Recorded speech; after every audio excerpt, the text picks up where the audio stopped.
জি, আমার নাম আরাফাত। আপাতত বেকার। বাবা মা গ্রামে থাকে। পড়ালেখা কত দূর?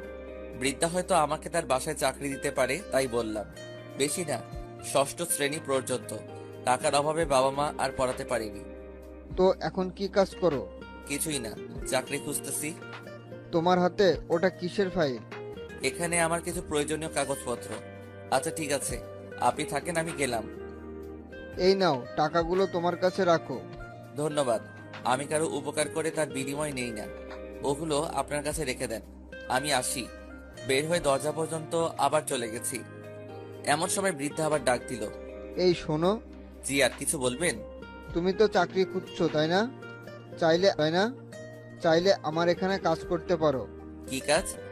ড্রাইভিং করতে পারো? পারি, বাট লাইসেন্স নাই। ওকে, লাইসেন্স আমি বানিয়ে দেব। তোমার কোনো আপত্তি না থাকলে আমার ড্রাইভার হয়ে থাকতে পারো। আচ্ছা ঠিক আছে। বেতন কত দিতে হবে? যা ইচ্ছা দিয়েন। আচ্ছা, নিচে গাড়ি রাখার ঘরের পাশে ওখানে একটা ঘর খালি আছে, তুমি ওখানে থাকবে। আচ্ছা। ওকে, যাও, তুমি গিয়ে ফ্রেশ হও। আর এই নাও, তুমি মনে হয় জামা কাপড় নিয়ে আসোনি, নতুন জামা কিনে নিয়ে আসো। ওকে, যাচ্ছি। আচ্ছা শোনো, আমার নাতি থেকেও নেই, তুমি আমাকে দাদা বলে ডাকিও, আমি খুশি হব। ওকে দাদা। তারপর টাকাগুলো নিয়ে মার্কেটে গেলাম। বাসা থেকে অল্প দূরেই মার্কেট। হেঁটে হেঁটে গেলাম। কিছু জিনিস কেনাকাটা করার পর বাসায় আসলাম। তারপর দাদার কাছ থেকে ঘরের চাবিটা নিয়ে ভিতরে গেলাম। মনে হয় অনেক বছর কেউ থাকে না, তাই ময়লা জমে আছে। আমি ভিতরে গিয়ে সবকিছু পরিষ্কার করলাম। তারপর গোসল করে দাদার কাছে গেলাম। দাদা, আসতে পারি? আসো। দাদা, এখন কি খাবেন? কাজের বুয়া আছে, ও রান্না করতেছে, একটু ওয়েট করো। আচ্ছা ঠিক আছে। আমি আবার নিজের রুমে চলে গেলাম। মামুনকে কল দিলাম। দোস্ত, কি অবস্থা? কিরে, এটা কার নাম্বার? আমার আগের সিমে আব্বু আম্মু বারবার কল দিচ্ছে, তাই সিমটা চেঞ্জ করে ফেলছি। ও শালা, তুই চলে যাওয়ার পর তোর বাপ আর ওই মুটকির বাপ আমারে আর দিনুলের গাছের সাথে বেঁধে পিটাইছে। দোষ করলাম আমি, আর মার খাচ্ছিস তোরা। ইন্টারেস্টিং। শালা হাসবি না, এখনো শরীর ব্যথা করতেছে। সমস্যা নাই, মাঝে মধ্যে মার খাওয়া ভালো। এতে করে শরীরের চর্বি কমে। এখন বল, সবকিছু ঠিকঠাক আছে কিনা? কি ঠিক থাকবে? তোর আম্মু শুধু কান্না করতেছে, আর ওই মুটকি নাকি বারবার খাচ্ছে আর বেহুশ হচ্ছে। আচ্ছা, তুই আম্মুকে গোপনে আমার কথা বলিস? তুই এখন কথা বলিস? তুই এখন কোথায়? কিছু খেয়েছিস? আরে বেটা, আমার কপাল খুলে গেছে। চাকরি পাইছি। অনেক বড় লোক। বাসায় শুধু দাদা থাকে। ছেলে মেয়ে সবাই লন্ডন থাকে। আরে কি বলিস? এই আমিও চলে আসি, চাকরি পাবো। এই জন্য তোদের বাঙালিদের উন্নতি নাই। একজনেরটা দেখে তোর হিংসা হচ্ছে, তাই না? আরে বেটা, ভালো চাকরি পাইলে তোরে আর দিনুলরেও নিয়ে আসবো। টেনশন করিস না। থ্যাঙ্কস দোস্ত। থ্যাঙ্কস পরে দিস, এখনো চাকরি দেখিনি। একটু তাড়াতাড়ি করিস। ওকে, রাখি। কলটা কেটে দিয়ে রান্নাঘরে গেলাম। তারপর কিছু খাবার নিয়ে দাদুর রুমে গেলাম। ওনার খাওয়া শেষে ওনাকে মেডিসিন খাইয়ে দিয়ে আমি খেয়ে নিলাম। বিকেলবেলা গাড়ি বের করলাম। বাহ, গাড়িও সুন্দর। টাকা থাকলে যা হয় আর কি। গাড়ি বের করে পরিষ্কার করলাম। দাদুর কাছে গেলাম। দাদু, একটা কথা বলার ছিল। বলো, অনুমতির কি আছে? বাসার সামনে দিয়ে যে টবগুলো আছে, ওগুলোতে কোনো ফুল গাছ নাই। আপনি যদি অনুমতি দেন তাহলে কিছু ফুল গাছ লাগাতাম। বাহ, এত ভালো কথা। আগে এখানে অনেক ফুল গাছ ছিল, যত্নের অভাবে মারা গেছে। তুমি যত্ন করতে পারলে ফুলের চারা নিয়ে আসো। ওকে দাদু। তারপর অনেকগুলো ফুল গাছের চারা নিয়ে আসলাম। সবগুলো টপে লাগালাম, বাসার ছাদেও লাগালাম। এই বাসায় আসার পর থেকে একদিনও গাড়ি চালাইনি। শুধু বাসার কাজই করি, যেমন বাজার করা, দাদুর সেবা করা, মাঝে মাঝে ঘরও ঝাড়ু দিতে হয়। এইভাবে কিছুদিন গেল। দাদু মোটামুটি সুস্থ। সেদিন সকালে আমি ঘুম থেকে উঠে ব্রাশ করতে করতে ফুল গাছে পানি দিচ্ছি। এমন সময় দাদু ডাক দিল। আরাফাত, এই আরাফাত, জি দাদু, কিছু লাগবে? কি করতেছো? এই তো, পানি দিচ্ছি। আচ্ছা, ফ্রেশ হয়ে রেডি হয়ে নাও, অফিসে যেতে হবে। ওকে। তারপর মোটর বন্ধ করে গোসল করে ফ্রেশ হয়ে রেডি হয়ে গেলাম। আজই প্রথম অফিসে যাচ্ছি। দাদু এসে গাড়িতে বসলো। আমি আল্লাহর নাম নিয়ে স্টার্ট দিলাম। খুব কেয়ারফুলি চালাতে লাগলাম।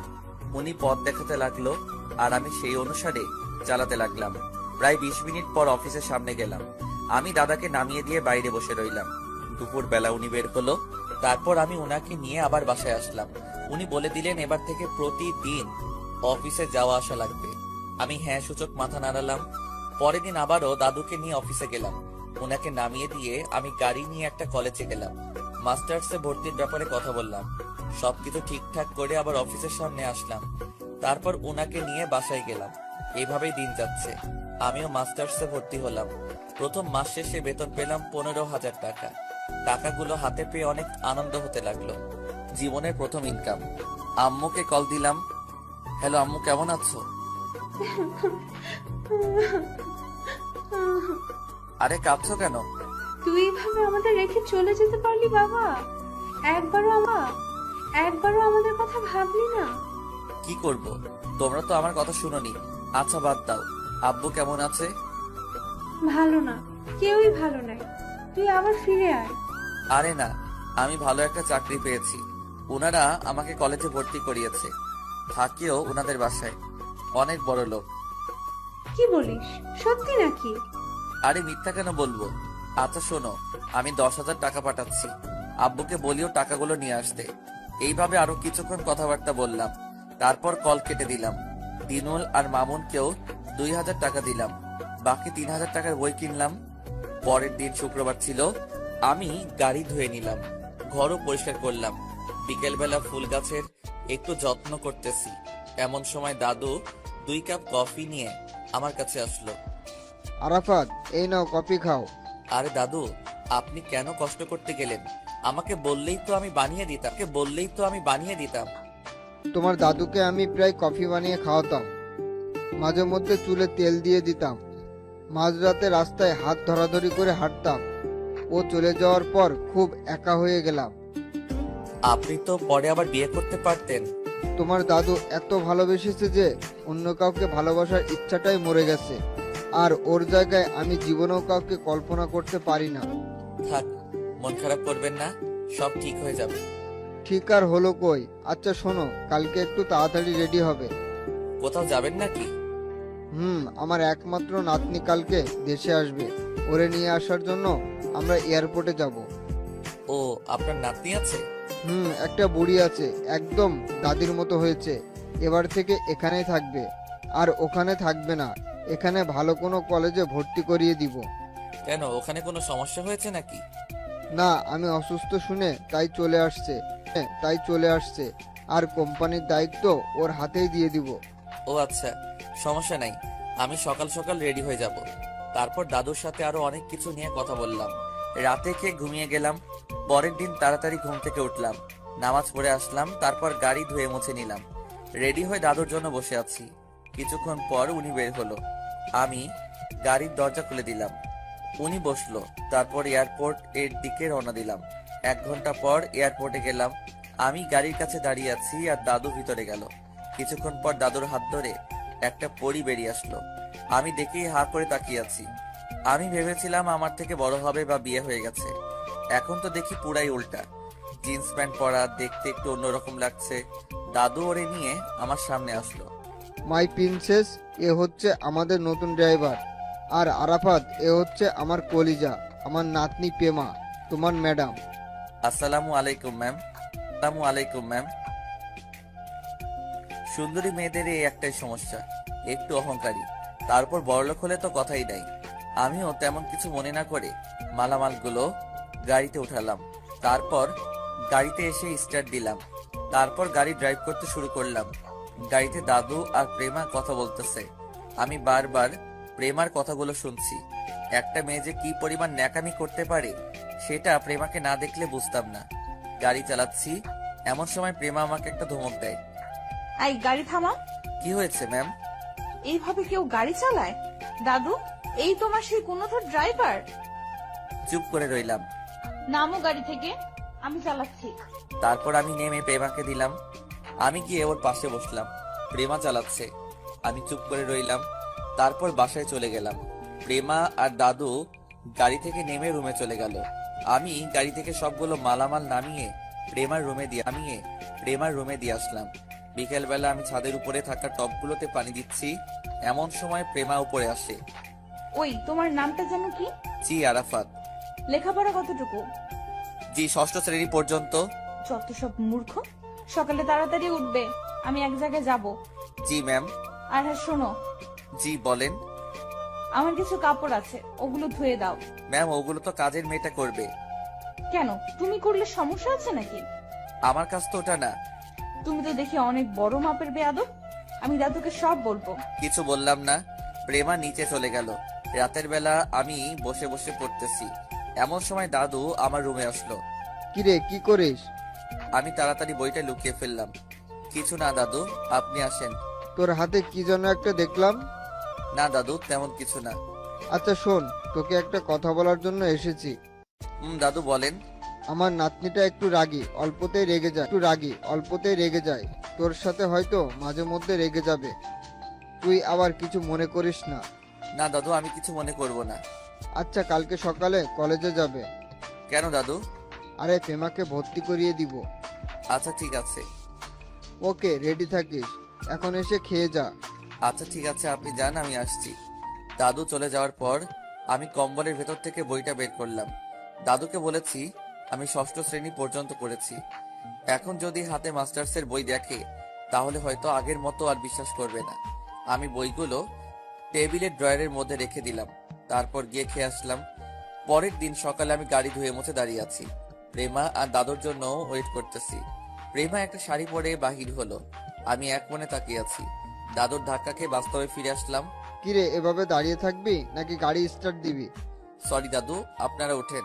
তারপর আমিও উঠলাম, গাড়ি স্টার্ট দিলাম। দাদুকে জিজ্ঞেস করলাম কোন কলেজে যাবে। দাদু নাম বলল আর সাথে সাথেই একটা মোচড় দিয়ে উঠলো, কারণ আমি যেটাতে ভর্তি হয়েছি সেম কলেজে প্রেমাকে ভর্তি করানোর জন্য নিয়ে যাচ্ছে। যাই হোক, গাড়ি থেকে নেমে আমি ওনাদের জন্য দরজা খুলে দিলাম। ওনারা ভিতরে গেল, আমি গাড়ির কাছে দাঁড়িয়ে রইলাম। কলেজে ভর্তি হওয়ার পর থেকে তেমন কারোর সাথে আমার পরিচয় হয়নি। সেই সুবাদে কেউ চিনল না আমাকে। প্রায় 1 ঘন্টা পর দাদু আর প্রেমা আসছে। তারপর ওনাদের গাড়িতে উঠিয়ে আবার বাসার দিকে রওনা দিলাম। দাদু আমাকে সব বলতে লাগলো এতক্ষণ কেন দেরি করছে। প্রেমা দাদুকে থামিয়ে দিয়ে বলল, আরে ওরে এগুলো কি বলো, ও এসব বুঝবে না। আমি একটা মুচকি হাসি দিলাম, মনে মনে বললাম, ফকিন্নি, তুই মাত্র অনার্সে ভর্তি হয়েছিস আর আমি শেষ করে ফেলছি। তারপর বাসায় চলে আসলাম। পরের দিন থেকে শুরু হলো প্রেমাকে নিয়ে প্রতিদিন কলেজে যাওয়া। অবশ্য আমারও উপকার হচ্ছে, আমিও 2-1টা ক্লাস করতে পারি, বাট সেটা প্রেমা জানে না। একদিন বিকেলবেলা ফুল গাছে পানি দিচ্ছি, এমন সময় দাদু আমার কাছে আসলো। কিরে আরাফাত, কি করিস? এই তো দাদু, পানি দিচ্ছি, কিছু বলবেন নাকি? দাদু চুপ করে রইল, দেখি কিছুটা চিন্তিত মনে হচ্ছে। কি ব্যাপার দাদু, কিছু হয়েছে? না রে, তেমন কিছু না। সকালবেলা তাড়াতাড়ি উঠিস, অফিসে যেতে হবে। কিন্তু দাদু, তখন তো প্রেমা ম্যাম কলেজে যাবে। আমি বলে দিব, সে একা যাবে। আচ্ছা ঠিক আছে। দাদু নিচে চলে গেল, আমি পানি দিয়ে তারপর গেলাম। দাদুর কিছু হয়েছে কিনা কে জানে। পরের দিন সকালে দাদুকে নিয়ে ওনার অফিসে গেলাম। আমি বাইরে দাঁড়িয়ে থাকতে চেয়েছিলাম, কিন্তু দাদু জোর করে ভিতরে নিয়ে গেল। ভিতরে অনেক লোক বসে আছে, সবাইকে দেখে মনে হচ্ছে অনেক পয়সাওয়ালা লোক। যাই হোক, আমি একপাশে দাঁড়িয়ে রয়েছি।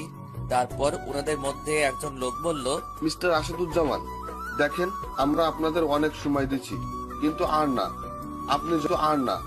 আপনি যত সময় আপনার লোন পরিশোধ করতে পারেননি, এখন আমরা আপনার কোম্পানির নিলামে তুলে দিব। দাদুর মাথায় যেন আকাশ ভেঙে পড়ল। দাদু করুণ সুরে লোকটাকে বলল, প্লিজ ম্যানেজার, আমাকে আর কিছুদিন সময় দিন, আমি আপনাদের সব টাকা দিয়ে দিব। দেখেন, আমরাও চাকরি করি, আপনি আপনার লোন যত সময় পরিশোধ করতে পারেননি, এখন ব্যাংক আপনার কোম্পানি নিয়ে নিবে, আমাদের কিছু করার নাই। এবার বুঝতে পারলাম কাহিনীটা আসলে কি। দাদু ব্যাংক থেকে অনেক টাকা লোন নিয়েছে, সেগুলো পরিশোধ করতে পারছে না, তাই এখন ব্যাংক কোম্পানি নিয়ে নিবে। দাদু মাথা নিচু করে বসে আছে। এমন আরো একজন ভদ্রলোক ভিতরে আসলো। আমি কি আসতে পারি? আরে আপনি এখানে কেন? কেন আসতে পারি না? পারেন, বাট এ সময়। আপনি বিপদে পড়েছেন, আমি না আসলে কে আসবে? আচ্ছা আপনি বাইরে বসেন, আমি মিটিং শেষ করে আসছি। আমি বসতে আসিনি, আপনাকে একটা কথা বলতে আসছি। কি কথা? আপনার সব লোন আমি পরিশোধ করে দিব, কিন্তু একটা শর্ত আছে। কি সত্য? আপনার আর আমার সম্পর্কটা আরো ঘনিষ্ঠ করতে চাই। বুঝলাম না। আপনার একমাত্র নাতনি আমি আমার ঘরের বউ করে নিয়ে যেতে চাই। আমার ছোট ছেলের সাথে ওর বিয়ে দিতে চাই। মানে কি বলছেন এসব? পেমা এখনো ছোট, ওর পড়ালেখা এখনো শেষ হয়নি। বিয়ের পরে আমার বাসা থেকে পড়ালেখা করবে। অসম্ভব, আমি পেমাকে আপনাদের ঘরে জীবনেও পাঠাবো না। ওকে, সিদ্ধান্ত আপনার হাতে। কোম্পানি হারিয়ে পথে ভিক্ষার থালা নিয়ে বসবেন, নাকি প্রেমাকে বিয়ে দিয়ে নিজেও সুখে থাকবেন, কোম্পানিও বাঁচাবেন, নাতিকেও সুখে রাখবেন? আমি জাস্ট আমার প্রস্তাবটা রেখে গেলাম। এমন সময় দাদু আমার দিকে তাকালো। ম্যানেজার বলল, মিস্টার আসাদুজ্জামান, কি করবেন তাড়াতাড়ি করেন, না হলে আপনি এই কাগজে সাইন করে দিন। আমরা কোম্পানি নিলামে তোলার ব্যবস্থা করতেছি। দাদু কিছুক্ষণ চুপ করে রইল। তারপর ওই লোকটার কথায় রাজি হয়ে গেল। দাদুর কথা শুনে আমার ভিতরে একটা মোচড় দিয়ে উঠলো। দাদু কি সত্যি প্রেমার বিয়ে দিয়ে দিবে? আমার হাত পা কাঁপছে। তারপর লোকটা দাদুর সাথে কোলাকুলি করে চলে গেল। আমিও বাইরে চলে আসলাম, গাড়ির সামনে এসে বসে রইলাম। দাদু ওনার অফিসের লোকদের সাথে অনেকগুলো বিষয় নিয়ে কথা বলল। তারপর গাড়ির কাছে আসলো। আমি দাদুকে গাড়িতে বসিয়ে স্টার্ট দিলাম। তারপর বাসার দিকে রওনা দিলাম। রাস্তায় দাদুর সাথে আর কোনো কথা হয়নি। বিকেলবেলা আমি ছাদের এক কোণে গিয়ে বসে রইলাম। আব্বু আম্মুর কথা খুব মনে পড়তেছে। ইচ্ছা করছে উড়ে চলে যাই। এমন সময় কেউ একজন আমার কাঁধে হাত রাখে। পিছনে তাকাতেই দেখি দাদু। আরে দাদু, আপনি? তোর কি মন খারাপ? না দাদু, কিছু বলবেন? না, কি বলবো? আপনার কি মন খারাপ? না, ঠিক আছি। কোনো সমস্যা না থাকলে আমার সাথে শেয়ার করতে পারেন। বিয়ের কিছুদিন পর পেমার দাদু ওর বাবাকে জন্ম দিয়ে আমাকে একা রেখে চলে গেছে। ছোট ছেলেটার দিকে তাকিয়ে আর বিয়ে করেনি। যদি সৎমা ওর ঠিক মতো খেয়াল না রাখে। বাবা মা আত্মীয় স্বজন সবাই অনেক রিকোয়েস্ট করেছে 2বার বিয়ে করার জন্য, কিন্তু করিনি। ছোটবেলা থেকেই ওরে বাবা মায়ের আদর দিয়ে বড় করলাম, কখনো মায়ের অভাব বুঝতে দেয়নি। যত বড় হচ্ছিল তত সে খারাপের দিকে যাচ্ছিল। নেশাপানি করে সে একদম খারাপ হয়ে গেছে। পড়ালেখার নাম করে বিদেশে চলে যায়, সেখানে গিয়েও একই অবস্থা, কোনো পরিবর্তন হয়নি। নিজের ইচ্ছা মতো বিয়ে করে, আমাকে একবারও জানানোর প্রয়োজন মনেও করেনি। তারপরও আমি হাসি মুখে গ্রহণ করে নিলাম। ওদের কোল জুড়ে একটা ফুটফুটে পরি আসলো। নাম রাখলাম পেমা। পেমা একদম ওর দাদির মতো হয়েছে। বাপ মায়ের সাথে কোনো মিল নেই, পড়ালেখা, খাওয়া দাওয়া এসব নিয়েই ওর লাইফ। শুধু একটু রাগী। পেমার বাবার জন্য টাকা পাঠাতে পাঠাতে আমার কোম্পানির অবস্থা খুব খারাপ। পরে কোম্পানির কর্মচারীদের বেতন দেওয়া পসিবল হচ্ছিল না, সেজন্য ব্যাংক থেকে অনেক টাকা লোন নিয়েছিলাম। সেগুলো এখন সুদে আসলে প্রায় 3 গুণ হয়েছে। সেজন্য ব্যাংক এখন কোম্পানি নিলামে তুলে দিচ্ছিল। এমন সময় আমাদের জাত শত্রু শরীফ আসে। ওর সাথে ব্যবসা নিয়ে অনেক আগে থেকেই আমাদের রেষারেষি চলছে। সে এখন আমাকে সাহায্য করতে চায়, বাট সেটা পেমার বিনিময়ে, অর্থাৎ পেমাকে তার ছেলের বউ করে নিয়ে যেতে চায়। কোনো উপায় না দেখে আমি রাজি হয়ে যাই। এখন ভাবছি আমি আমার কলিজাটাকে ছাড়া কিভাবে থাকবো। আজকে কোম্পানি রক্ষার জন্য আমি আমার নাতনিকে বলি দিচ্ছি। দাদু, কাঁদবেন না। একদিন না একদিন তো অবশ্যই প্রেমাকে বিয়ে দিতে হবে। তাই বলে এত তাড়াতাড়ি আমি পেমাকে আমার কাছে রাখার জন্য নিয়ে এসেছি, কিন্তু এখন তো তার উল্টোটা হয়ে গেছে। প্রেমা ম্যাম কি জানে? না, কি করে ওকে বোঝাবো বুঝতে পারছি না। সে কি রাজি হবে? আপনি সব বুঝিয়ে বলেন। রাজি হবে? দেখি কি করা যায়। তারপর দাদু নিচে চলে গেল। আমি আরো কিছুক্ষণ বসে থেকে নিচে চলে গেলাম। রাতের বেলায় আমি রুমে বসে আছি। এমন সময় দিনুল কল দিছে। কিরে আরাফাত, কি অবস্থা? আছি দোস্ত, তোর কি অবস্থা? ভালো। তোর তো কোনো খোঁজ খবর নাই, ভুলে গেলি নাকি? আরে না, বল তোর কি অবস্থা? আছি। তোর আম্মু অসুস্থ, বিকেলে গিয়েছিলাম। তুই কি বাড়িতে আসতে পারবি? না রে দোস্ত, কি হয়েছে আম্মুর? শরীর দুর্বল মনে হয়। তুই টাকা পাঠা, ভালো ডাক্তার দেখাতে হবে। আচ্ছা, পাঠাবো। তারপর দিনুলের সাথে আরো কিছুক্ষণ কথা বলে কলটা কেটে দিলাম। মায়ের জন্য খারাপ লাগতেছে। আমি বসে আছি, এমন সময় দাদু আসলো। কি রে, কি করিস? কিছু না দাদু, আসেন। কালকে একটু তাড়াতাড়ি উঠিস। কোথাও যাবেন নাকি? আমি যাব না, পেমা যাবে। কালকে ওর আব্বু আম্মু আসছে। ও তাই নাকি? তো হঠাৎ করে ওনারা চলে আসছেন যে? পেমার বিয়ের কথা ওদেরকে বলেছি, তাই কালকেই আসছে। ও আচ্ছা। আচ্ছা থাক, আমি পেমার কাছে যাচ্ছি। দাদু, কিছু মনে না করলে একটা কথা বলতাম। আরে বল। বাড়ি থেকে কল আসছিল, আম্মু নাকি খুব অসুস্থ, ডাক্তার দেখাতে হবে। ও, তোর তো এই মাসের বেতন দেওয়াই হয়নি। আচ্ছা, কালকে সকালে মনে করে আমার থেকে নিয়ে যাস। ওকে দাদু। দাদু চলে গেল।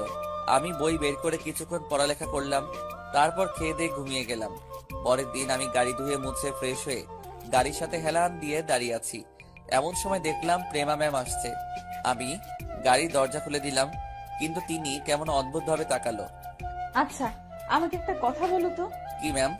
তোরে দেখলে ড্রাইভার মনে হয় না কেন বলতো? ড্রাইভার মনে না হলে কি মনে হয়? মনে হয় তুই গাড়ির মালিক। আমি কিছু না বলে হাসছি। ওই, এত হাসার কি আছে? গাড়ি স্টার্ট দে। আমি কিছু না বলে গাড়ি স্টার্ট দিলাম, তারপর এয়ারপোর্টে গেলাম। কিছুক্ষণ পর প্রেমার আব্বু আম্মু আসলো। আমি সালাম দিলাম। প্রেমা গিয়ে জড়িয়ে ধরলো। তারপর প্রেমা নিজেই ড্রাইভ করে বাসায় নিয়ে আসলো। আমি মালামালগুলো গাড়িতে তুললাম, আবার নামালাম। রাতের বেলা আমি পড়তেছি, এমন সময় প্রেমা মোবাইলে কথা বলতে বলতে নিচে চলে আসলো। আমাকে দেখে ভূত দেখার মতো তাকিয়ে রইলো। তারপর বাইরে থেকে ভিতরে আসার আগেই আমি আমার বইটা রেখে একটা গল্পের বই নিয়ে বসে আছি। কিরে, কি করিস? তোর হাতে বই কেন? এমনি পড়তে চাইছিলাম, কিন্তু পারছি না। ও আচ্ছা, থাক। আচ্ছা ঠিক আছে। প্রেমা চলে গেল, হাফ ছেড়ে বাঁচলাম। যদি আমার হাতে মাস্টার্সের বই দেখতেও নিশ্চয়ই একটা টাস্কি খেত। আমি আরো কিছুক্ষণ পরে ঘুমিয়ে গেলাম। পরের দিন উঠে নামাজ পড়ে ছাদে গিয়ে ফুলের টবে পানি দিচ্ছি। এমন সময় প্রেমার আব্বু আসে। আসসালামু আলাইকুম আঙ্কেল। ওয়ালাইকুম আসসালাম। কি করো? এই তো ফুল গাছে পানি দিচ্ছি। এগুলো কি তুমি লাগিয়েছো? জি। ভালো হয়েছে, কালকে তো ব্যস্ত ছিলাম, তোমার সম্পর্কে কিছুই জানা হয়নি। এমনিতে বাবার মুখে তোমার কথা অনেক শুনেছি। তোমার নামটা জানো কি? জি, আরাফাত। ও, তোমার বাবা মা গ্রামে থাকে? জি, ওনারা গ্রামে থাকে। আমিও গ্রামে থাকতাম আগে। ও আচ্ছা, তো পড়ালেখা কিছু করছো নাকি? না, তেমন করিনি। ষষ্ঠ শ্রেণী পর্যন্ত করেছি। আচ্ছা শোনো, প্রেমার বিয়ে সম্পর্কে তো তোমাকে বলা হয়েছে তাই না? জি, দাদু বলেছে। ও তাহলে তো ভালো। আচ্ছা শোনো, আমরা কিছুক্ষণ পর শপিং করতে যাব, ছেলেপক্ষও আসবে। তুমি গাড়ি নিয়ে নিচে থাকো। জি অবশ্যই।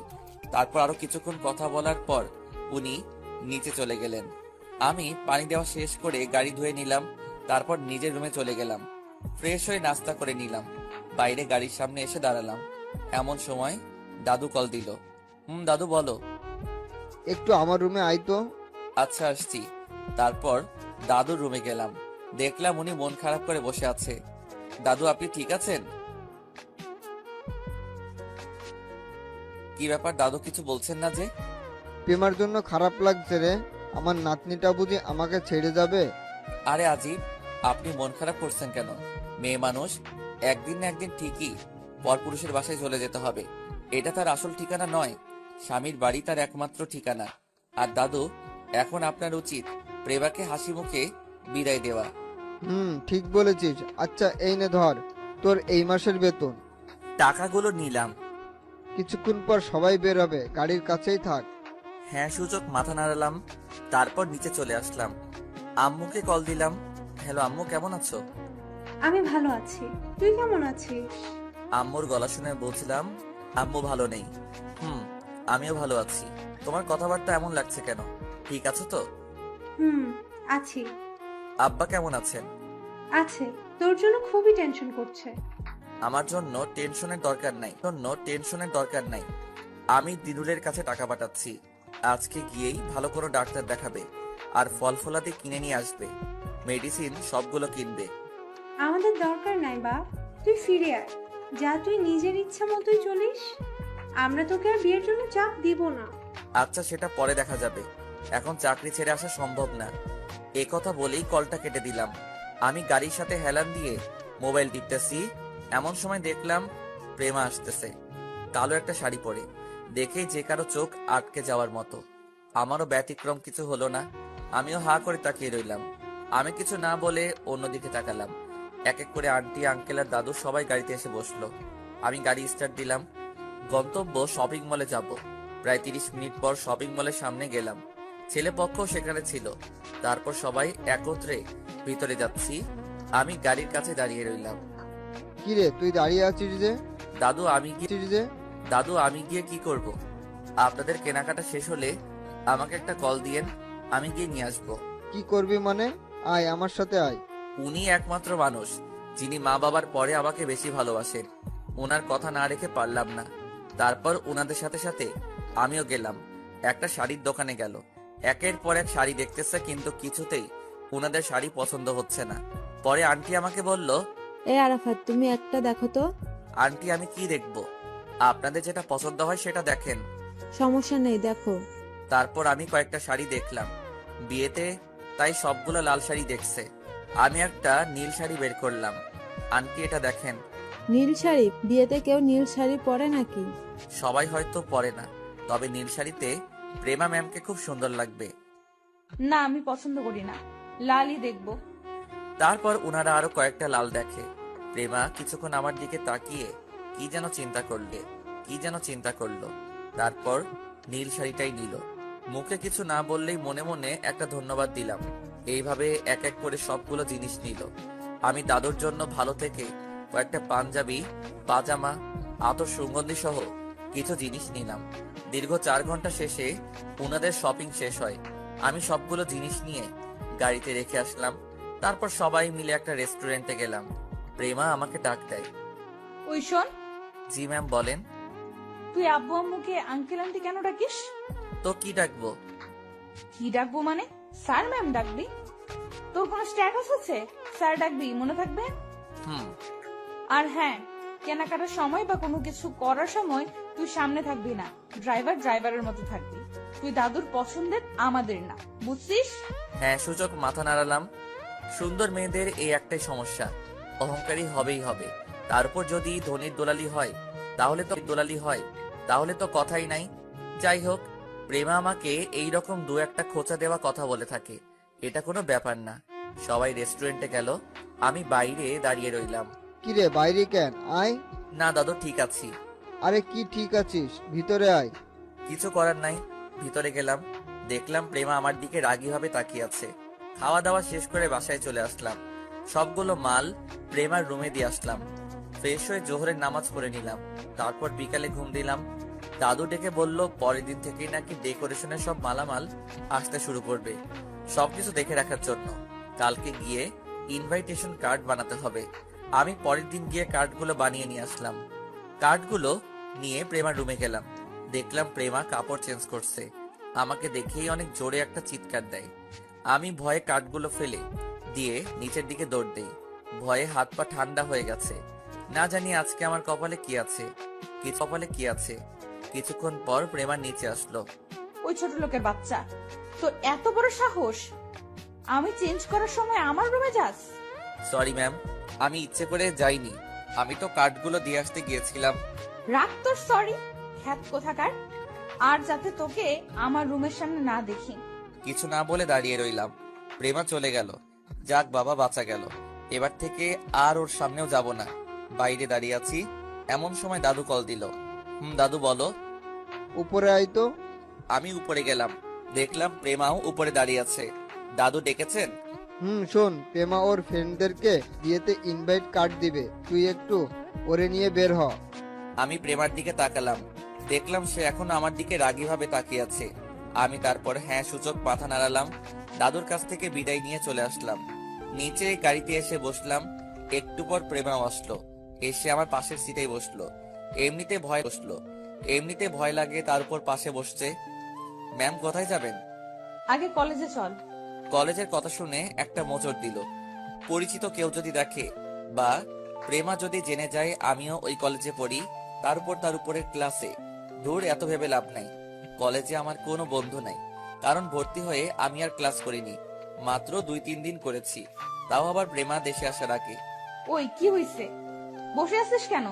সরি ম্যাম, এ কথা বলে গাড়ি স্টার্ট দিলাম। তারপর কলেজের দিকে রওনা দিলাম। কিছুক্ষণ পর কলেজের গেটের সামনে গিয়ে দাঁড়ালাম। প্রেমা নামার আগেই আমি নেমে দরজা খুলে দিলাম। ও নেমে হাঁটা দিল।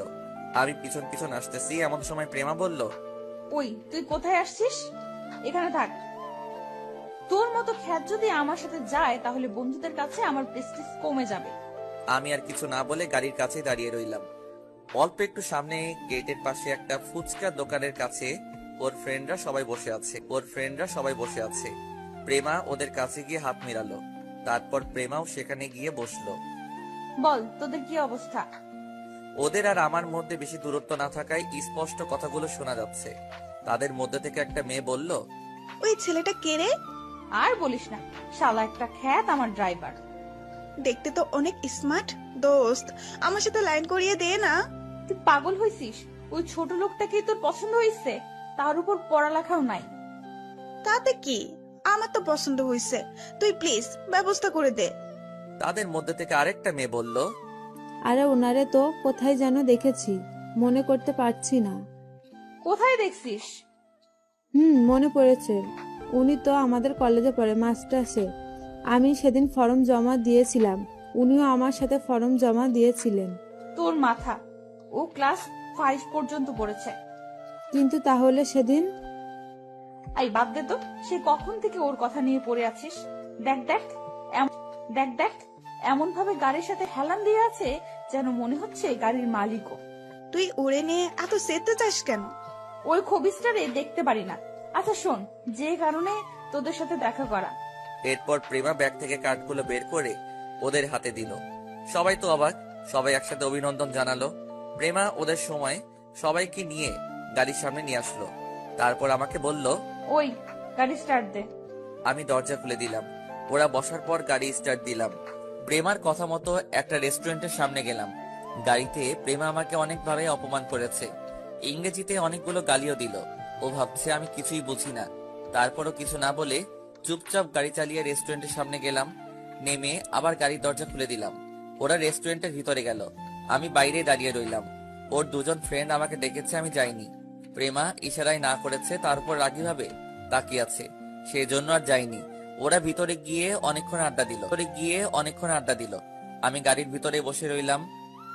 মামুনকে কল দিলাম, কিরে কি অবস্থা তোর? এই তো ভালো।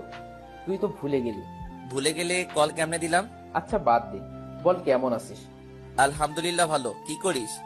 এই তো দোকানে আড্ডা দিচ্ছি। তুই? বসের মেয়ের বিয়ে, কার্ড বিলি করতে আসছি। ও, তো পড়ালেখা চলছে নাকি? আরে না, পড়ার মতো সুযোগ পাচ্ছি না। তার উপর বিয়ের জন্য এই কয়েকদিন অনেক ব্যস্ত। ওরা জানে তুই যে পড়ালেখা করিস? আরে না, জানলে চাকরি থাকবে না। আইমানের সাথে কথা বলছি, এমন সময় দেখলাম ওরা বের হইছে। আমি তাড়াতাড়ি করে ওল কেটে দিলাম। প্রেমা ভিতরে বসলো, বাকিরা যার যার মতো চলে গেল। এরপর প্রেমাকে নিয়ে বাসায় চলে আসলাম। বিকেলবেলা দাদুকে নিয়ে বের হলাম। মুরব্বীদের আর আত্মীয় স্বজনদের উনি দাওয়াত দিচ্ছে, আমাকে সাথে নিয়ে যায়। সবার কাছে আমাকে তার নাতি বলে পরিচয় দেয়। ওনার সাথে বের হলে সময় যে কিভাবে চলে যায় টেরই পাওয়া যায় না। এইভাবে 2 দিন পর্যন্ত শুধু কার্ড বিলি করলাম। শুরু হলো বিয়ের আয়োজন। এক এক করে ডেকোরেশনের সব মালামাল আসতে শুরু করলো। আমিও নিজ দায়িত্বে সব ঠিক মতো দেখাশোনা করছি। দেখতে দেখতে হলুদের দিন চলে আসলো। পুরো বাড়ি ফুল আর লাইট দিয়ে সাজানো হলো। অন্য দিনের তুলনায় দেখতে একটু অন্যরকম লাগছে। এক এক করে সব মেহমান আসছে। আমি আর দাদু সবাইকে রিসিভ করতেছি। প্রেমার আব্বু আম্মু সবাই ব্যস্ত। সন্ধ্যায় প্রেমার একটা বান্ধবী আমাকে ডাক দেয়। ভাইয়া, একটা কথা বলতাম। জি বলেন। আচ্ছা, আপনারা নিচে যান, আমার অল্প কিছু কাজ আছে, ওগুলো সেরেই আসছি। এরপর আমি দাদুর কাছে গেলাম। দাদুর থেকে অনুমতি নিয়ে নিচে আসলাম। দেখলাম সবাই বসে আছে। আমি তাড়াতাড়ি করে গাড়ি বের করলাম। তারপর ওরা উঠলো। আমি গাড়ি স্টার্ট দিলাম। তারপর ওদেরকে নিয়ে পার্লারে গেলাম। ওদের ওখানে রেখে আবার বাসায় চলে আসলাম। হলুদের যে স্টেজটা বানালো কেমন যেন আমার পছন্দ হলো না, দাদুর পছন্দ হলো না। দাদুর কাছে গেলাম। দাদু, একটা কথা বলবো? বল, কোনো সমস্যা? দাদু, স্টেজটা আমার পছন্দ হয়নি, কেমন যেন লাগছে। আপনার একমাত্র নাতনির বিয়ে, অসাধারণ স্টেজ না হলে কি চলে? কি আর করব, এখন তো নতুন কাউকে দেওয়া সম্ভব না। দাদু, আমি সাজাই? তুই পারিস নাকি?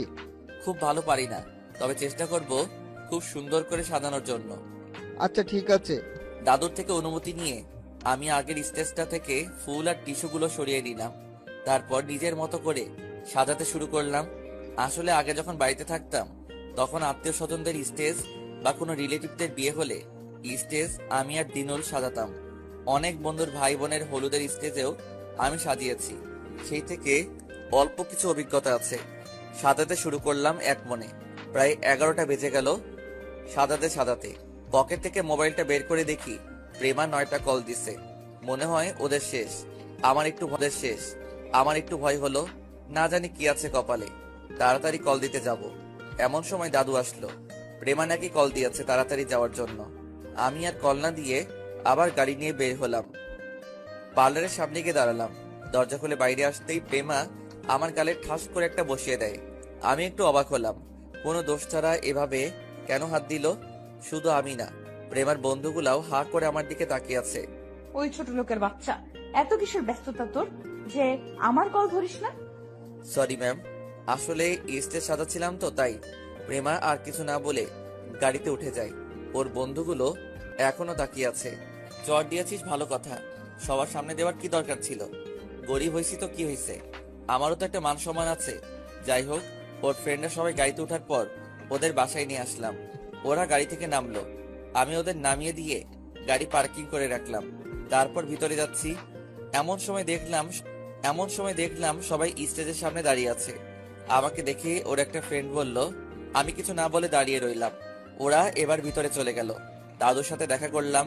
অনেক খিদা লেগেছে, সেই বিকাল থেকে কাজ করে যাচ্ছি, কিছুই খাইনি। গিয়ে বিরিয়ানি খেয়ে আসলাম। তারপর আমার রুমে গেলাম। ফ্রেশ হয়ে বাইরে আসছি, এমন সময় দেখলাম দাদু 2টা ব্যাগ নিয়ে আমার রুমে আসলো। রে তুই এখানে? আমি তোকে খুঁজছি, কলও দিয়েছিলাম। দাদু গোসল করলাম, মোবাইল টেবিলে ছিল। আচ্ছা শোন, এখানে 2টা পাঞ্জাবি আছে, একটা এখন পরে হলুদে আয়, আর একটা কালকে বিয়েতে গায়ে দিস। আরে দাদু, এগুলোর কি দরকার ছিল? আমরা সবাই গায়ে দিব, আমার নাতি গায়ে দিব না এটা কি করে সম্ভব? এখন হলুদ রঙেরটা গায়ে দিস, নীলটা কালকে দিস। দাদু, বিয়েতে তো কেউ পাঞ্জাবি পরে না। সমস্যা নেই, তুই পড়ছিস, ভালোই লাগবে। কিছু না বলে দাদুকে আবার সালাম করলাম। দাদু বুকে জড়িয়ে নিল। এরপর আমি রেডি হয়ে স্টেজের সামনে চলে গেলাম।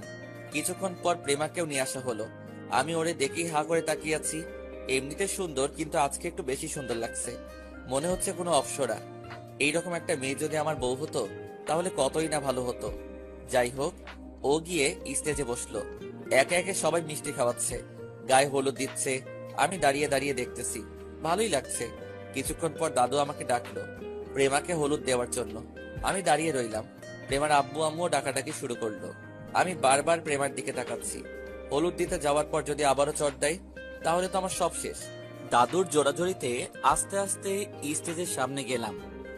প্রেমার পাশে বসলাম। দেখলাম কেমন ভাবে আমার দিকে তাকিয়ে আছে। কি করব বুঝতেছি না। দাদুর দিকে তাকালাম, উনি ইশারায় হলুদ দিতে বললেন। আমি আর কোনো কিছু না ভেবে অল্প একটু মিষ্টি নিয়ে প্রেমাকে খাইয়ে দিলাম। প্রথমে ভাবছি খাবে না, পরে কি যেন চিন্তা করে খেয়ে নিল। আমাকেও একটু খাইয়ে দিল। আমি অল্প একটু হলুদ নিয়ে ওর কপালে লাগিয়ে দিলাম। মনে হয় আমি সবার শেষে হলুদ দিচ্ছি, আর কেউ বাকি নেই। দাদুও কি মনে করে স্টেজে আসলো, প্রেমাকে দ্বিতীয়বারের মতো খাইয়ে দিল, সাথে আমাকেও। আমিও দাদুকে খাইয়ে দিলাম। এরপর দাদু এমন একটা কাণ্ড ঘটিয়ে ফেললো যা স্বপ্নেও ভাবিনি। দাদু অনেকগুলো হলুদ নিয়ে আমার পুরো মুখে লাগিয়ে দিল। এরপর প্রেমার বন্ধুরাও স্টেজে আসলো, সবাইকে মিলে আমাকে অনেকগুলো হলুদ লাগিয়ে দিল। আমি তো পুরাই অবাক। আমিও অনেকগুলো হলুদ দাদুর গায়ে মাখিয়ে দিলাম। অন্যরকম একটা মুহূর্ত কাটালাম। এইভাবে কিছুক্ষণ চললো। তারপর ছবি তুলে যে যার মতো চলে গেল। আমি দাদুকে ওনার রুমে দিয়ে আসলাম। তারপর নিচে এসে গোসল করে নিলাম। ঘড়ির দিকে তাকিয়ে দেখি 3:30 বাজে। তাড়াতাড়ি ঘুমাতে হবে, না হলে ফজরের নামাজ মিস হবে। মোবাইলে অ্যালার্ম দিয়ে তাড়াতাড়ি করে ঘুমিয়ে গেলাম। পরের দিন ঘুম থেকে উঠে নামাজ পড়ে নিলাম। রান্নাঘরে গেলাম, দেখলাম সবাই ব্যস্ত। আমিও ওনাদের সাথে কাজ করা শুরু করে দিলাম। তারপর সব মেহমানদের নাস্তা করিয়ে আরো কিছু কাজ করে নিলাম। কিছুক্ষণ পর প্রেমা আমাকে কল দেয়। ওই কই রে তুই? আমি তো রান্নাঘরে। রান্নাঘরে কি করিস? তাড়াতাড়ি গাড়ি বের কর, আমরা পার্লারে যাব। কখন যাবেন? এই তো এক্ষুনি। আচ্ছা নিচে আসেন, আমি গাড়ি বের করছি। দাদুর সাথে কথা বলে গাড়ি বের করলাম। তারপর প্রেমা আর ওর বান্ধবীরা সবাই গাড়িতে এসে বসলো। ওদের নিয়ে পার্লারে গেলাম। পার্লারের সামনে নামিয়ে দিয়ে আমি, ম্যাম কতক্ষণ লাগবে? কেন? বাসায় একটু কাজ আছে, আর আমি এখনো গোসল করিনি। আচ্ছা তুই যা, রেডি হয়ে আমি কল দিব। আচ্ছা ঠিক আছে। তারপর আমি আবার বাসায় চলে আসলাম। নিজের রুমে গিয়ে গোসল করে নিলাম। এরপর আবারও বাইরে গিয়ে সব মেহমানদেরকে গাড়িতে উঠিয়ে দিয়ে কমিউনিটি সেন্টারে পাঠিয়ে দিলাম। এক এক করে প্রত্যেকটা গাড়ি রেডি হয়ে গেল। ওনাদের সবাইকে পাঠিয়ে দিলাম। প্রেমার আব্বু আম্মুও আলাদা গাড়িতে করে গেছে। দেখলাম দাদু দাঁড়িয়ে আছে। কিরে, তুই এখনো রেডি হোস নি? এই তো দাদু যাচ্ছি, আপনিও চলে যান। আমি তোর সাথে যাব। কিন্তু দাদু, আমি তো প্রেমা ম্যামদেরকে নিয়ে যাব, ওনারা পার্লারে বসে আছে। আচ্ছা ঠিক আছে, তুই তাহলে রেডি হয়ে নে, আমি চলে যাচ্ছি। এরপর দাদুকেও গাড়িতে উঠিয়ে দিলাম। উনি ওনার কয়েকজন কলিগের সাথে চলে গেলেন। এরপর আমি রেডি হয়ে নিলাম। দাদুর কিনে দেওয়া সেই নীল কালারের পাঞ্জাবিটা পরে নিলাম। যদিও কেউ বিয়েতে পাঞ্জাবি পরে না, কিন্তু দাদুর রিকোয়েস্ট না রেখে পারলাম না। তারপর আমি রেডি হয়ে এক নজর পুরো বাড়িটা ঘুরে দেখলাম কেউ বাদ আছে কিনা। না, কেউ নেই। গিয়ে গাড়িতে উঠলাম। এমন সময় প্রেমা কল দিয়ে তাড়াতাড়ি যেতে বলে। আমিও তাড়াতাড়ি চলে গেলাম। পার্লারের সামনে গিয়ে গাড়ির হর্ন দিলাম। প্রেমার বান্ধবীরা সবাই বের হয়ে আসলো। প্রেমার সাথে সাথে ওরাও বউয়ের মতো সেজে আছে। কোনটা বউ সেটা বোঝাই যাচ্ছে না। নতুন কেউ হলে মনে করবে সবার বিয়ে। যাই হোক, কিছুক্ষণ পর প্রেমা বেরিয়ে আসলো। আমি দেখে হা করে তাকিয়ে রইলাম। অসম্ভব সুন্দর লাগছে তাকে দেখতে। বিয়েতে সবাই লাল শাড়ি পরে, কিন্তু প্রেমা আমার পছন্দ করে দেওয়া নীল শাড়িটাই পরছে। মনে হচ্ছে আকাশের কোনো নীল পরি নিচে নেমে চলে আসছে। যাই হোক, আমি আর বেশি তাকালাম না, না হলে আবার চর খেতে হবে। আমি গাড়ির দরজা খুলে দিলাম। ওর বান্ধবীরা সবাই উঠলো। প্রেমা এসে আমার পাশের সিটে বসলো। আমি গাড়ি স্টার্ট দিলাম। কমিউনিটি সেন্টারের দিকে রওনা দিলাম। গাড়ি চলতেছে। এমন সময় পেছন থেকে প্রেমার একটা ফ্রেন্ড আমাকে ডাক দিল। ভাইয়া, একটা কথা বলতাম। জি বলেন। আপনার কি নীল কালার খুব পছন্দ? কেন বলুন তো?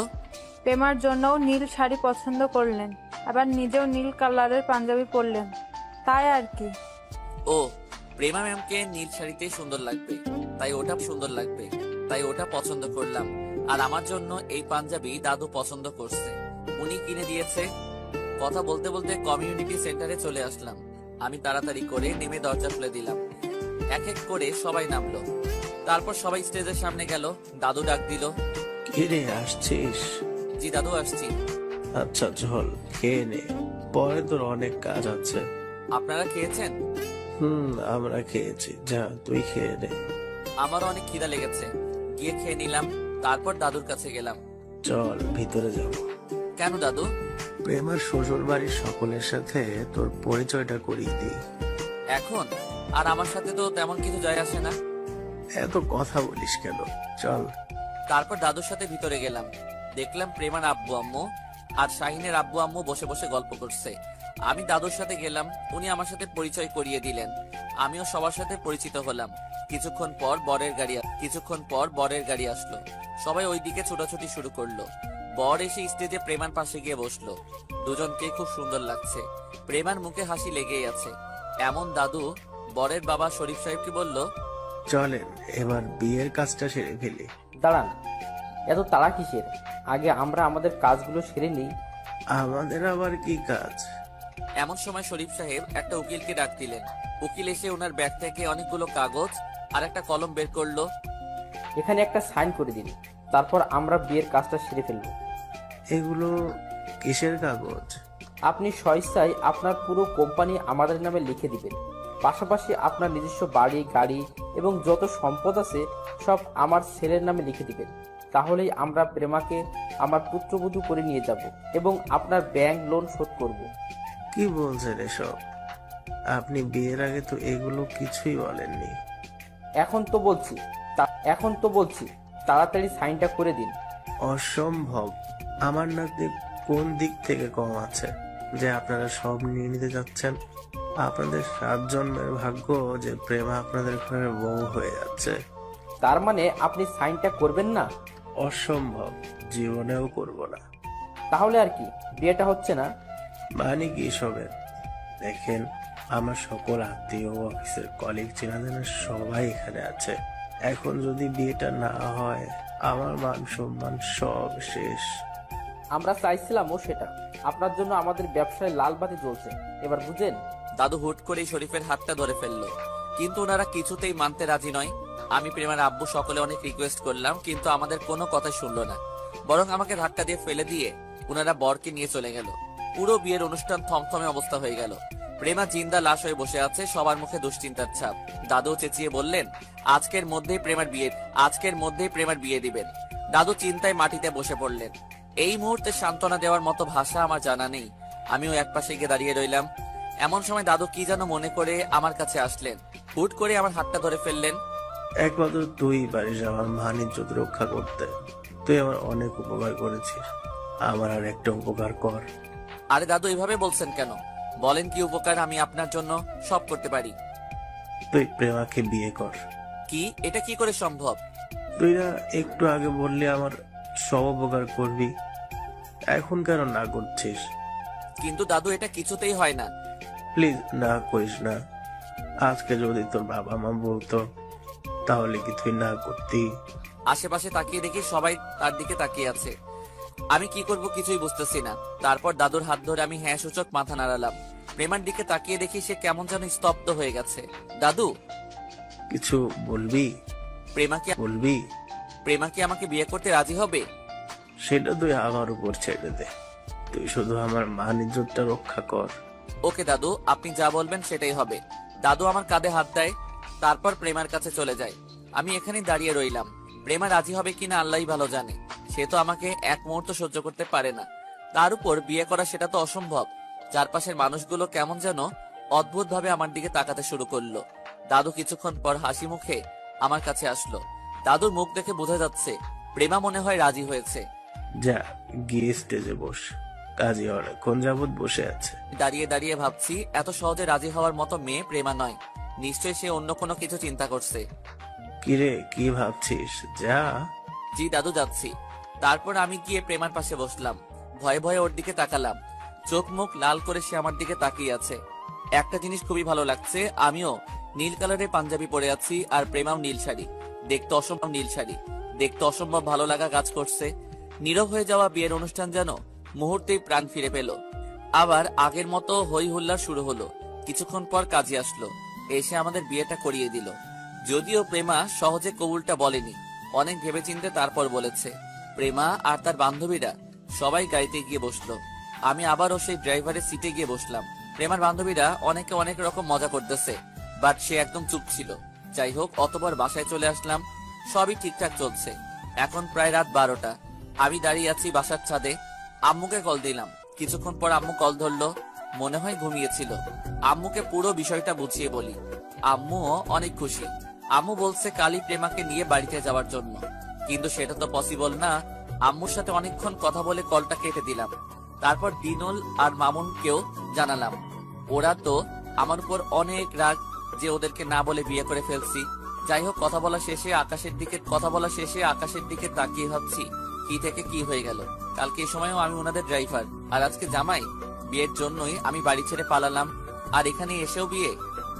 এই বিয়েটা আমাকে ছাড়লো না। একটু পর অনুভব করলাম কেউ পিছনে এসে আমার কাঁধে হাত দিয়েছে। তাকিয়ে দেখি দাদু। দাদু, আপনি ঘুমাননি এখনো?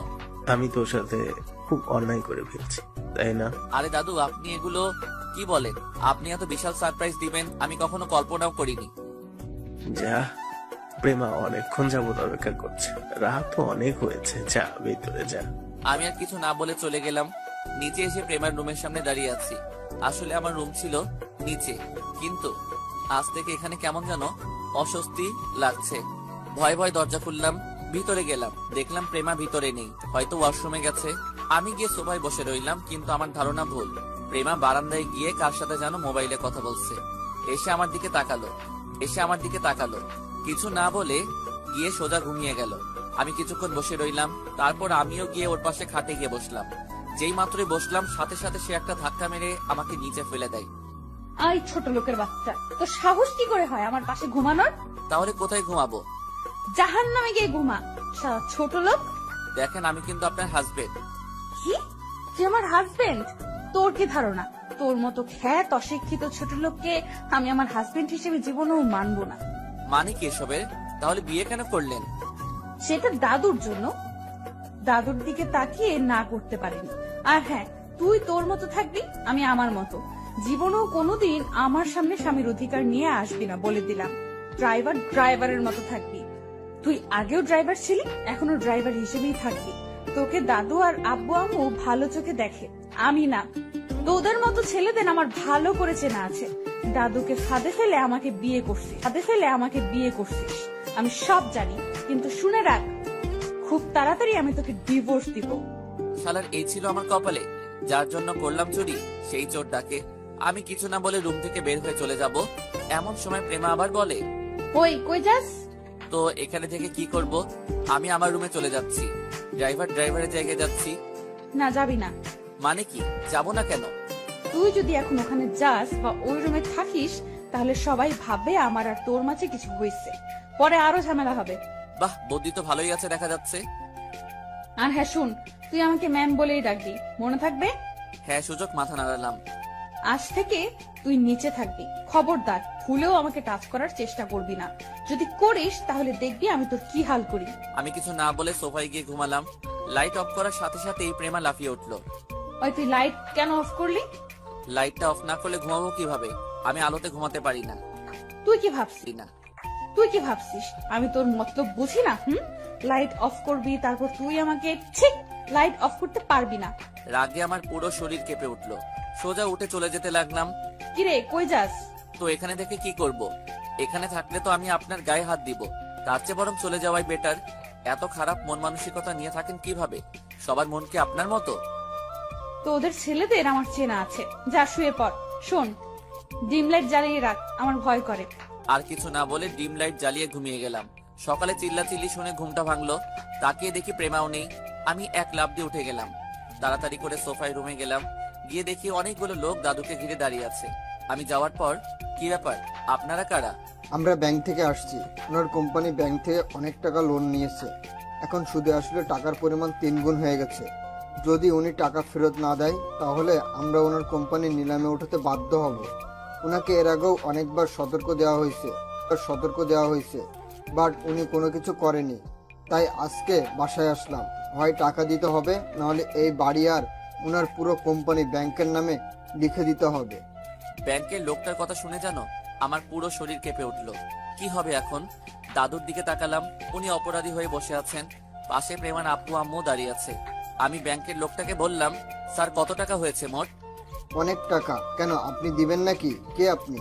ও আমার নাম জামাই। স্যার আমার কিছু কথা আছে। জি বলুন। আমাদেরকে আরো 6 মাস সময় দেন, আমরা আপনাদের পুরো টাকা দিয়ে দেব।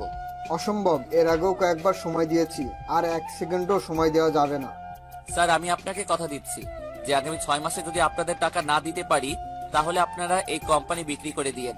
সাথে আমাকে যে শাস্তি দিবেন সেটা আমি মাথা পেতে নিব। আমি আপনাদের আরো একটা নিউজ দিতে চাই। কি নিউজ? যদি আপনারা আমাকে 6 মাস সময় দেন তাহলে আমি পুরো টাকার উপর 5% কমিশন দিব। এবার বাকিটা আপনাদের হাতে। এখন কি আপনারা এই অল্প টাকার কোম্পানি নিয়ে নিবেন নাকি পুরো টাকার সাথে 5% কমিশন সহ নিবেন? সেটা আপনাদের ব্যাপার। আপনি যে কমিশন দিবেন সেটার ভিত্তি কি? আপনাদেরকে আমি লিখিত দিচ্ছি, এবার সিদ্ধান্ত আপনাদের হাতে। লোকগুলো কিছুক্ষণ নিজেরাই কথা বলল। এদিকে দাদু আর অন্যরা সবাই আমার দিকে তাকিয়ে রইল। কিছুক্ষণ পর ওনারা বললেন, এই যে মিস্টার, আপনার নামটা যেন কি? জি আমার নাম আরাফাত। আরাফাত সাহেব, আপনার কথায় রাজি, তবে আমাদেরও একটা শর্ত আছে। কি বলেন? যদি আপনি টাকা ঠিক সময়ে না দেন তাহলে আমরা কোম্পানির দখলে, পাশাপাশি আপনাকেও প্রতারণা মামলায় জেলে পাঠাবো। ওকে আমি রাজি। এরপর একজন ব্যাংকার একটা 100 টাকা দামের স্ট্যাম্প আমাকে দেয়। আমি ওটা নিয়ে লিখতে শুরু করলাম। পুরো বিষয়বস্তু উল্লেখ করে সাইন করে দিলাম। আমি যখন লিখতেছিলাম ফ্যামিলির সবাই আমার দিকে অবাক হয়ে তাকিয়ে আছে। হয়তো ভাবছে যে 6 পড়া ছেলেটা কিভাবে এত কিছু লিখে। যাই হোক ওই দিকে নজর দেওয়ার দরকার নাই। সাক্ষী হিসেবে দাদু আর প্রেমান আব্বু সাইন করলো। তারপর আরো কিছু কথা বলার পর ব্যাংকের লোকগুলো চলে গেল। দাদু আপনার সাথে আমার কিছু কথা আছে। আচ্ছা ঠিক আছে, তুই ফ্রেশ হয়ে নাস্তা করে আমার রুমে আয়। তারপর আমি নাস্তা করে রুমে গেলাম। দেখলাম প্রেমা আগে থেকেই বসে আছে। ওই তুই 6 মাসের মধ্যে টাকা কোথায় পাবি? তাও আবার 5% ইন্টারেস্ট দিয়ে? সেটা আপনার না জানলেও চলবে। খুব বেড়ে গেছিস তাই না? তুই কি ভাবছিস আমি কিছু বুঝি না? তুই দাদুকে পটিয়ে সব নিজের করবি ভাবছিস তাই না? আমি থাকতে জীবনেও এটা হতে দিব না। তাহলে এক কাজ করেন, লোন শোধ করে দেন। বড় বড় কথা তো বলছেন যত সব আজাইরা। আমি আর ওরে পাত্তা না দিয়ে চলে গেলাম। আমি জানি এখন অনেক কিছু করতে হবে, না হলে কোম্পানি রাখা পসিবল না। এখন যদি প্রেমার এগুলো মাথায় রাখি তাহলে কিছুই সম্ভব হবে না। আমি আর কোনো কথা না বলে দাদু রুমে গেলাম। আসছিস? দাদু। বল বল, কি কথা? দাদু আপনি কোম্পানির দায়িত্ব বাবাকে দিয়ে দেন। কিভাবে দিব? ও তো আবারও ইংল্যান্ড চলে যাবে। দাদু, বাপ দাদার ভিটে মাটির চেয়েও কি ইংল্যান্ড যাওয়া বেশি জরুরি? কি করব, ও তো প্রেমার বিয়ের জন্য এসেছিল। দাদু, উনি আসছে ঠিক আছে, আর যাওয়ার দরকার নাই। আপনি শুধু দায়িত্বটা ওনাকে বুঝিয়ে দেন, বাকিটা আমি দেখে নিচ্ছি। তুই কিভাবে কি করবি আমি বুঝতেছি না। যদি তোর পড়ালেখাটা থাকতো তাহলেও কিছু একটা করতে পারবি। দাদু, আমি আপনাকে একটা মিথ্যা কথা বলেছিলাম। কি? দাদু, আমি আপনাকে বলেছি যে আমি পড়ালেখা করিনি, কিন্তু দাদু আমি অনার্স শেষ করে এখন মাস্টার্সে ভর্তি হয়েছি অ্যান্ড প্রেমার কলেজে পড়ি। দাদু অবাক হয়ে তাকিয়ে রইল। কি বলছিস? তুই আমাকে আগে বলিসনি কেন? দাদু, আগে বললে হয়তো আপনি আমাকে এই ড্রাইভারের চাকরিটা দিতেন না, তাই আগে বলিনি। দাদু, আপনার কাছে একটা অনুরোধ। কি? আপনি এই কথা অন্য কাউকে বলবেন না, এমনকি প্রেমাকেও না। বললে সমস্যা কোথায়? না দাদু, প্লিজ বলবেন না। আপনি এখন স্যারকে নিয়ে অফিসে যাবেন এন্ড উনাকে সবকিছু বুঝিয়ে দিবেন। আমি নিচে গাড়ি নিয়ে আছি, আপনি স্যারকে নিয়ে আসেন। তারপর আমি নিচে চলে গেলাম, গাড়ি বের করে দাঁড়ালাম। কিছুক্ষণ পর দাদু আর স্যার আসলো, ওনাদেরকে নিয়ে অফিসে গেলাম। দাদু আর আমি স্যারকে সবকিছু বুঝিয়ে বললাম, উনিও আর না করেননি। তারপর অফিসে নিয়ে গিয়ে সবার সাথে স্যারের পরিচয় করিয়ে দিলেন এন্ড উনি যে আমাদের নতুন বস সেটাও সবাইকে বললেন। তারপর দাদু আমাকেও একটা ডেস্কে বসিয়ে দিলেন, বললেন আজ থেকে এখানে তুই বসবি। এরপর আমরা বাসায় চলে আসলাম। দুপুর 2টার সময় প্রেমা আমাকে কল দেয়। ওই কই রে তুই? এই তো বাসায়। সারাদিন বাসায় কি করিস? তাড়াতাড়ি কলেজে আয়, আমাকে নিয়ে যেতে হবে। আচ্ছা আপনি থাকেন, আমি আসছি। আমি আবারও গাড়ি নিয়ে কলেজে গেলাম। দেখলাম প্রেমার বান্ধবীরা সবাই ওখানে আছে। আমি যাওয়ার পর ওনাদেরকে সালাম দিলাম। ওনারাও অনেক মস্করা করলো আমার সাথে। তারপর আমি প্রেমার একটা হাত ধরে বললাম চলো। সাথে সাথে প্রেমা আমাকে ওদের সামনে একটা থাপ্পড় দিয়ে দেয়। ছোট লোকের বাচ্চা, তোর সাহস কি করে হয় আমার হাত ধরার? ড্রাইভারের মতো থাকবি। আমি গালে হাত দিয়ে দাঁড়িয়ে রইলাম। প্রেমার বান্ধবীরা সবাই আমার দিকে তাকিয়ে আছে। লজ্জায় আমার অবস্থা শেষ। কিছু না বলে গাড়িতে চলে আসলাম। প্রেমাও এসে গাড়িতে বসলো। তারপর বাসায় চলে আসলাম। তারপর ফ্রেশ হয়ে খেয়ে নিলাম। রুমে এসে দেখি প্রেমা শুয়ে আছে, তাই ওখানে আর না থেকে আমি আবার নিচে আগের সেই জায়গায় চলে গেলাম। বিকেলে ফুল গাছে পানি দিচ্ছি, এমন সময় কেউ একজন আমার পিছনে এসে দাঁড়িয়ে আছে। আমি তাকিয়ে দেখি প্রেমা। আজকে নাকি বাবাকে অফিসের বস বানাইছে? হুম। তোকেও নাকি একটা ডেস্ক দিয়েছে? আপনাকে কে বললো? যেই বলুক, সেটা তোর না জানলেও চলবে। এই, তুই অফিসের কি বুঝবি? ভালো করে পড়তেও তো পারবি না, তুই ডেস্ক নিলি কেন? আমি নেইনি, দাদুই আমাকে দিয়েছে। দাদু বললো আর তুই রাজি হয়ে গেলি?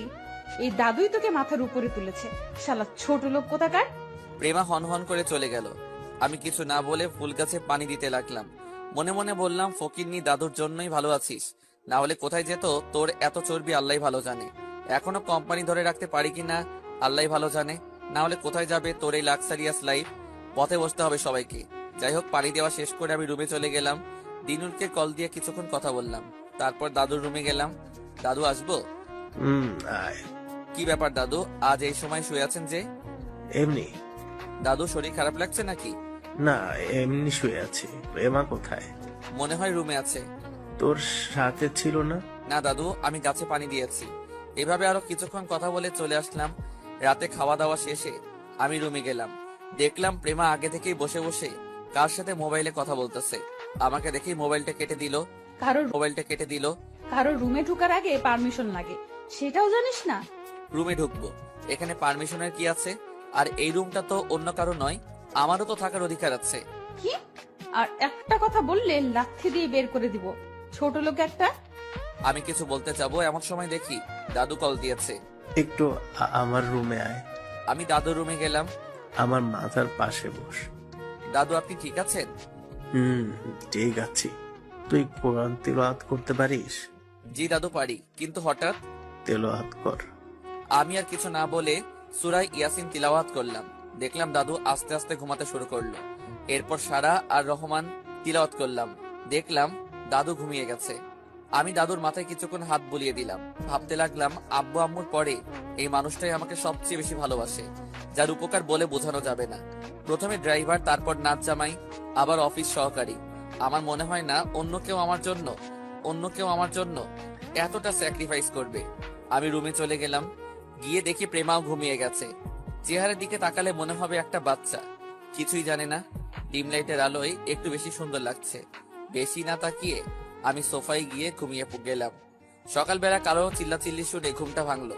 বুঝতে পারলাম দাদুর রুম থেকে আওয়াজ আসছে। তাড়াতাড়ি দাদুর রুমের দিকে দৌড় দিলাম। গিয়ে যা দেখলাম তাতে আমার পায়ের নিচ থেকে মাটি সরে যেতে লাগলো। আমার চারপাশ ঘুরতেছে। দেখলাম প্রেমা দাদুকে জড়িয়ে ধরে কান্না করতেছে। বুঝতে বাকি রইল না দাদু আর আমাদের মাঝে নেই। আমার পুরো পৃথিবী যেন অন্ধকার হয়ে আসলো। প্রেমার আব্বু আম্মু সবাই কান্নায় ভেঙে পড়ছে। প্রেমা এক পর্যায়ে জ্ঞান হারায়। ওরে কোলে নিয়ে রুমে দিয়ে আসলাম। মুহূর্তের মধ্যে যেন পুরো এলাকায় খবর হয়ে গেছে। আশেপাশের সবাই আসতে লাগলো। একে একে সকল আত্মীয় স্বজন আসলো। দাদুকে গোসল করানো হলো। মুহূর্তের মধ্যে যেন সব ওলট পালট হয়ে গেল। কালকে এই সময় দাদু আর আমি অফিসে কাজ করতেছি, আর আজকে দাদু। চোখ দিয়ে অনবরত পানি ঝরতে লাগলো। জোহরের নামাজের পর দাদু জানাজা শেষ হলো। দাদুকে মাটি দিয়ে যে যার মতো চলে যেতে লাগলো। আমি কবরের পাশে বসে রইলাম। কেমনে থাকবো এই মানুষটাকে ছেড়ে? প্রেমাকে কি জবাব দিব? সে যদি জ্ঞান ফিরে দেখে তার দাদুকে আমি মাটি চাপা দিয়ে দিছি, কি জবাব দিব? কে আমাকে আরেফাত বলে ডাকবে? কে আমাকে সবকিছুতে পরামর্শ দিবে? কে আমাকে নিজের থেকেও বেশি ভালোবাসবে? মনে হচ্ছে আমার ভিতর থেকে কেউ কলিজাটা টেনে নিয়ে গেছে। সবাই কবরস্থান থেকে চলে গেল। কিছুক্ষণ পর বুঝলাম কেউ আমার কাঁধে হাত রাখলো। আমি ঝাপসা চোখে তাকিয়ে দেখি বাবা। অনেক সময় হয়েছে, চলো। আমি ওনাকে জড়িয়ে ধরে কান্না শুরু করে দিলাম। চোখের পানি ধরে রাখতে পারলাম না, ওনার চোখেও পানি। তারপর বাসায় চলে গেলাম। গিয়ে দেখি প্রেমা জিনিসপত্র ভাঙচুর শুরু করে দিয়েছে। আমাকে দেখে দৌড় দিয়ে এসে আমার কলার চেপে ধরলো। এই আমার দাদু কই?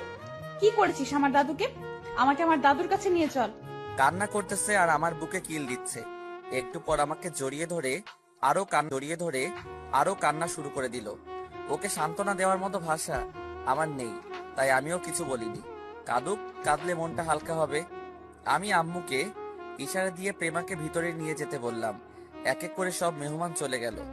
আমি আর বাবা নামাজ পড়ে দাদুর কবরের কাছে যাই, কবর জিয়ারত করতে। রাতের বেলা সবাই ঘুমিয়ে গেল। ঘুম আসছে না কারো। তারপরেও সারাদিন কান্নাকাটি আর না খাওয়ায় শরীরটা অবশ হয়ে গেছে। বিছানায় শোয়ার সাথে সাথে ঘুম চলে আসছে সবার। আমি আস্তে আস্তে দাদুর রুমে গেলাম। হঠাৎ করে শোকেজের উপর রাখা একটা খামের দিকে চোখ পড়ল। আমি খামটা হাতে নিলাম। খুলে দেখলাম একটা চিঠি।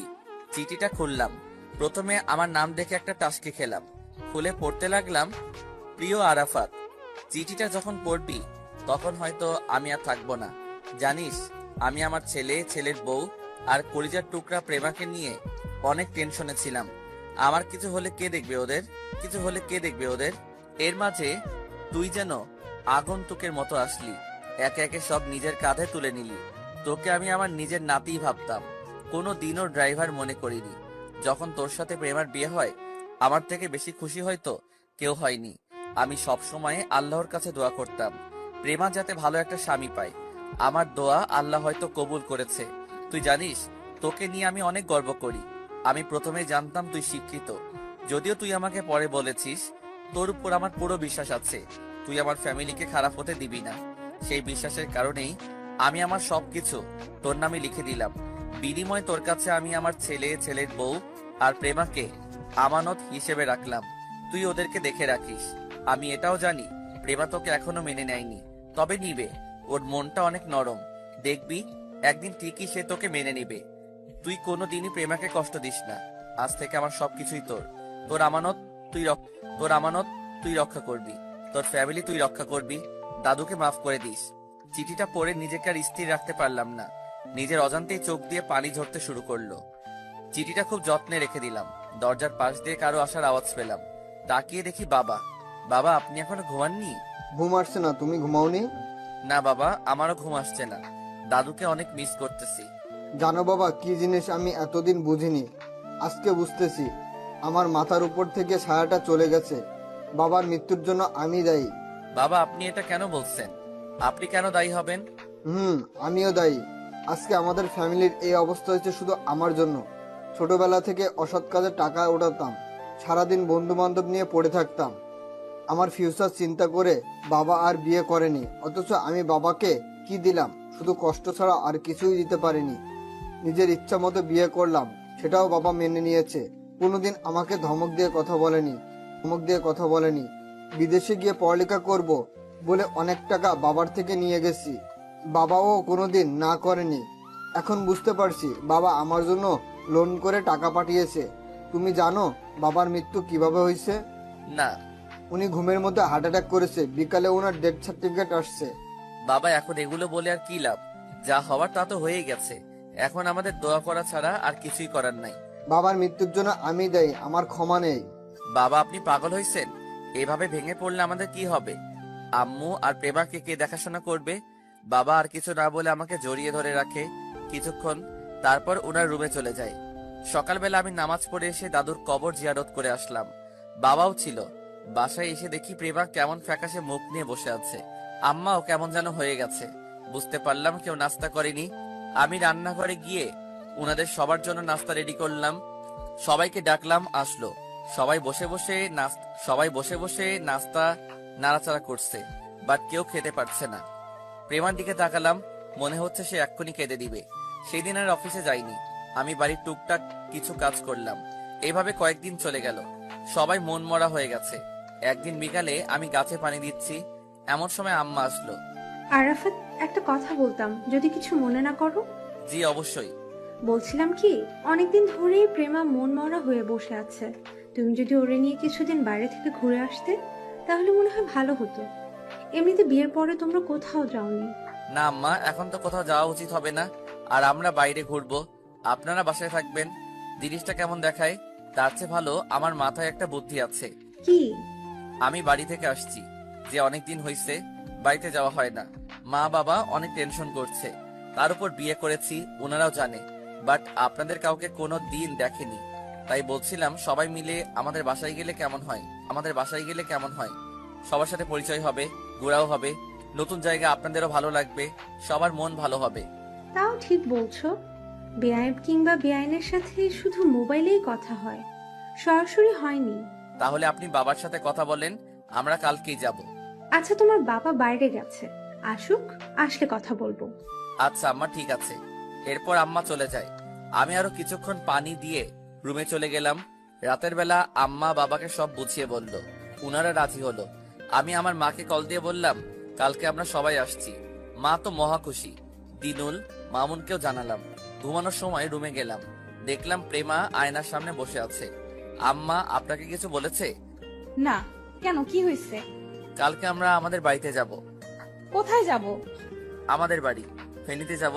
সকালে তাড়াতাড়ি রওনা দিতে হবে। আমরা কিছুদিন ওখানে থাকবো। আপনি আপনার কিছু জামা কাপড় নিয়ে নেন, আর যা যা দরকার সবকিছু ব্যাগে নিয়ে নেন। আমি জীবনেও যাব না। তোর বাড়ি তুই যা, আমাকে কেন টানাটানি করছিস? আব্বু আম্মুও যাবে। আপনি এখানে একা থেকে কি করবেন? আমার যা ইচ্ছে তাই করব। তুই যা, আমার সামনে থেকে সর। আমি আর কিছু না বলে নিচে আমার আগের সেই রুমে চলে গেলাম। এই ফকিন্নির সাথে কথা বলা আর রাস্তার কুকুরের সাথে কথা বলা একই কথা। আমি নিচে গিয়ে ঘুমিয়ে গেলাম। সকালবেলা উঠে বাবাকে ডাক দিলাম। দুজনে নামাজ পড়ে কবর জিয়ারত করে নিলাম। তারপর ওনাদেরকে রেডি হতে বললাম। ওনারা রেডি হয়ে নিল। তারপর সবাই নাস্তা করে নিলাম। প্রেমাকে অনেক রিকোয়েস্ট করা হলো, কিন্তু সে যাবে না, এটাই ফাইনাল। আমি বাবা আর আম্মাকে ইশারায় বললাম যে ও যাবে। এখন না গেলে পরে হলেও যাবে। আগে আমাদের চলে যেতে হবে। আমরা গাড়িতে মালামাল তুলে রওনা দিলাম ফেনীর উদ্দেশ্যে। একটা অন্যরকম ভালো লাগা কাজ করছে। প্রাণের সেই শহরে কতদিন পর যাচ্ছি, কতদিন পর নিজের প্রিয় মুখগুলো দেখব। গাড়ি স্টার্ট দিলাম, তারপর রওনা দিলাম। সকাল 8টায় রওনা দিলাম। এর মধ্যে মা অনেকবার কল দিয়েছে। আমরা যখন কুমিল্লা পার হয়ে ফেনীর কাছাকাছি চলে আসলাম, মানে কুমিল্লা 14 গ্রামে আসলাম, তখন প্রেমা আমাকে কল দিয়েছে। কই তোরা? আমরা তো ফেনীতে প্রায় চলে আসছি। তো আমাকে কে নিয়ে যাবে? কেন, আপনি না বলছেন আপনি আসবেন না? ফুট, আমি এত কিছু বুঝি না, আমাকে নিয়ে যা। ম্যাম, এখন তো ব্যাগ যাওয়া যাবে না। আব্বা আমার অনেক কষ্ট হবে। আপনি বাসে করে চলে আসেন, আমি ওখান থেকে আপনাকে নিয়ে যাব। কি বললি? রাখি এখন। একথা বলে কলটা কেটে দিলাম। ফকিন্নি বেশি ভাব দেখালে যা হয় আর কি। এবার ঠেলা বুঝো। আমি আব্বা আম্মাকে বললাম, ওনারা হাসতে শুরু করলো। ফেরিতে ঢুকে দিনুল মামুনকে কল দিয়ে আমাদের বাড়ির সামনে থাকার জন্য বলছি, ওরা ওখানেই আছে।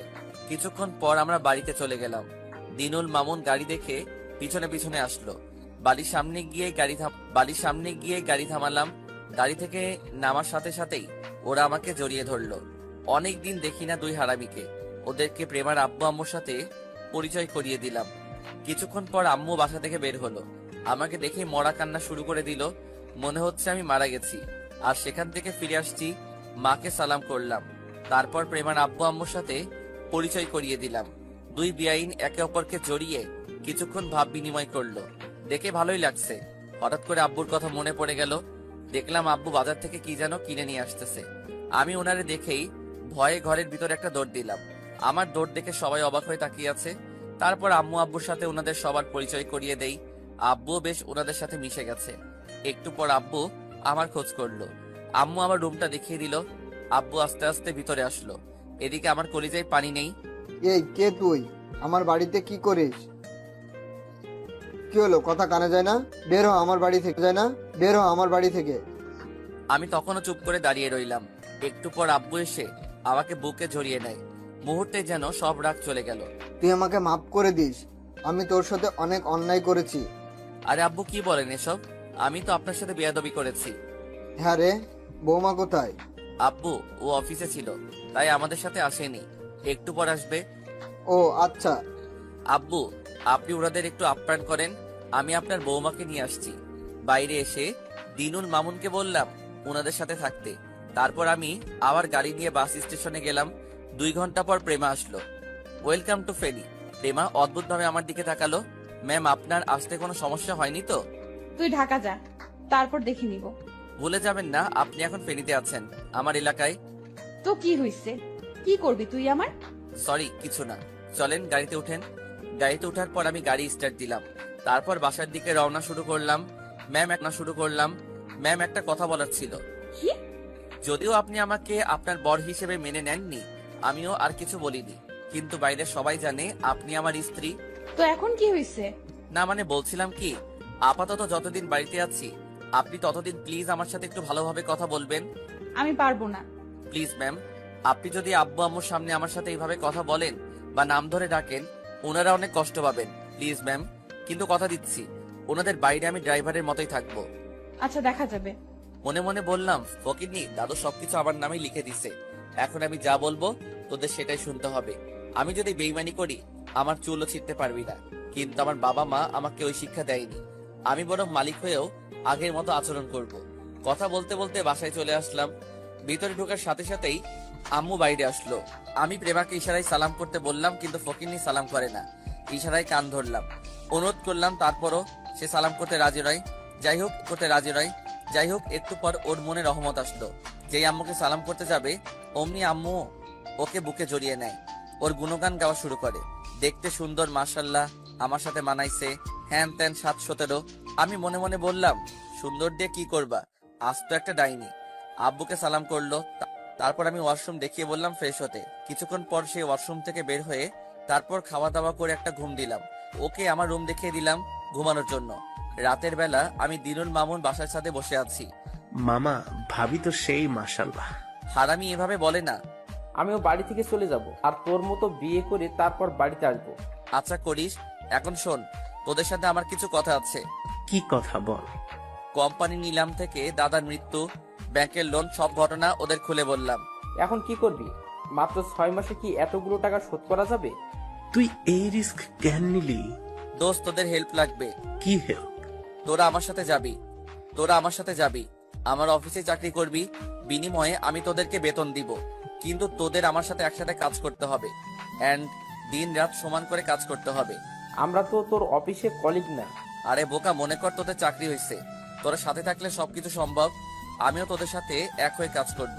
না জানি কখন। ওনারা আসছে, কয়েকদিন থাক, এরপর একদিন সময় করে বেরিয়ে যাব। আচ্ছা ঠিক আছে, আমরা যাব, তবে একটা শর্ত আছে। তোর আবার কিসের শর্ত? তোর মতো এইরকম একটা বউ ম্যানেজ করে দিতে হবে।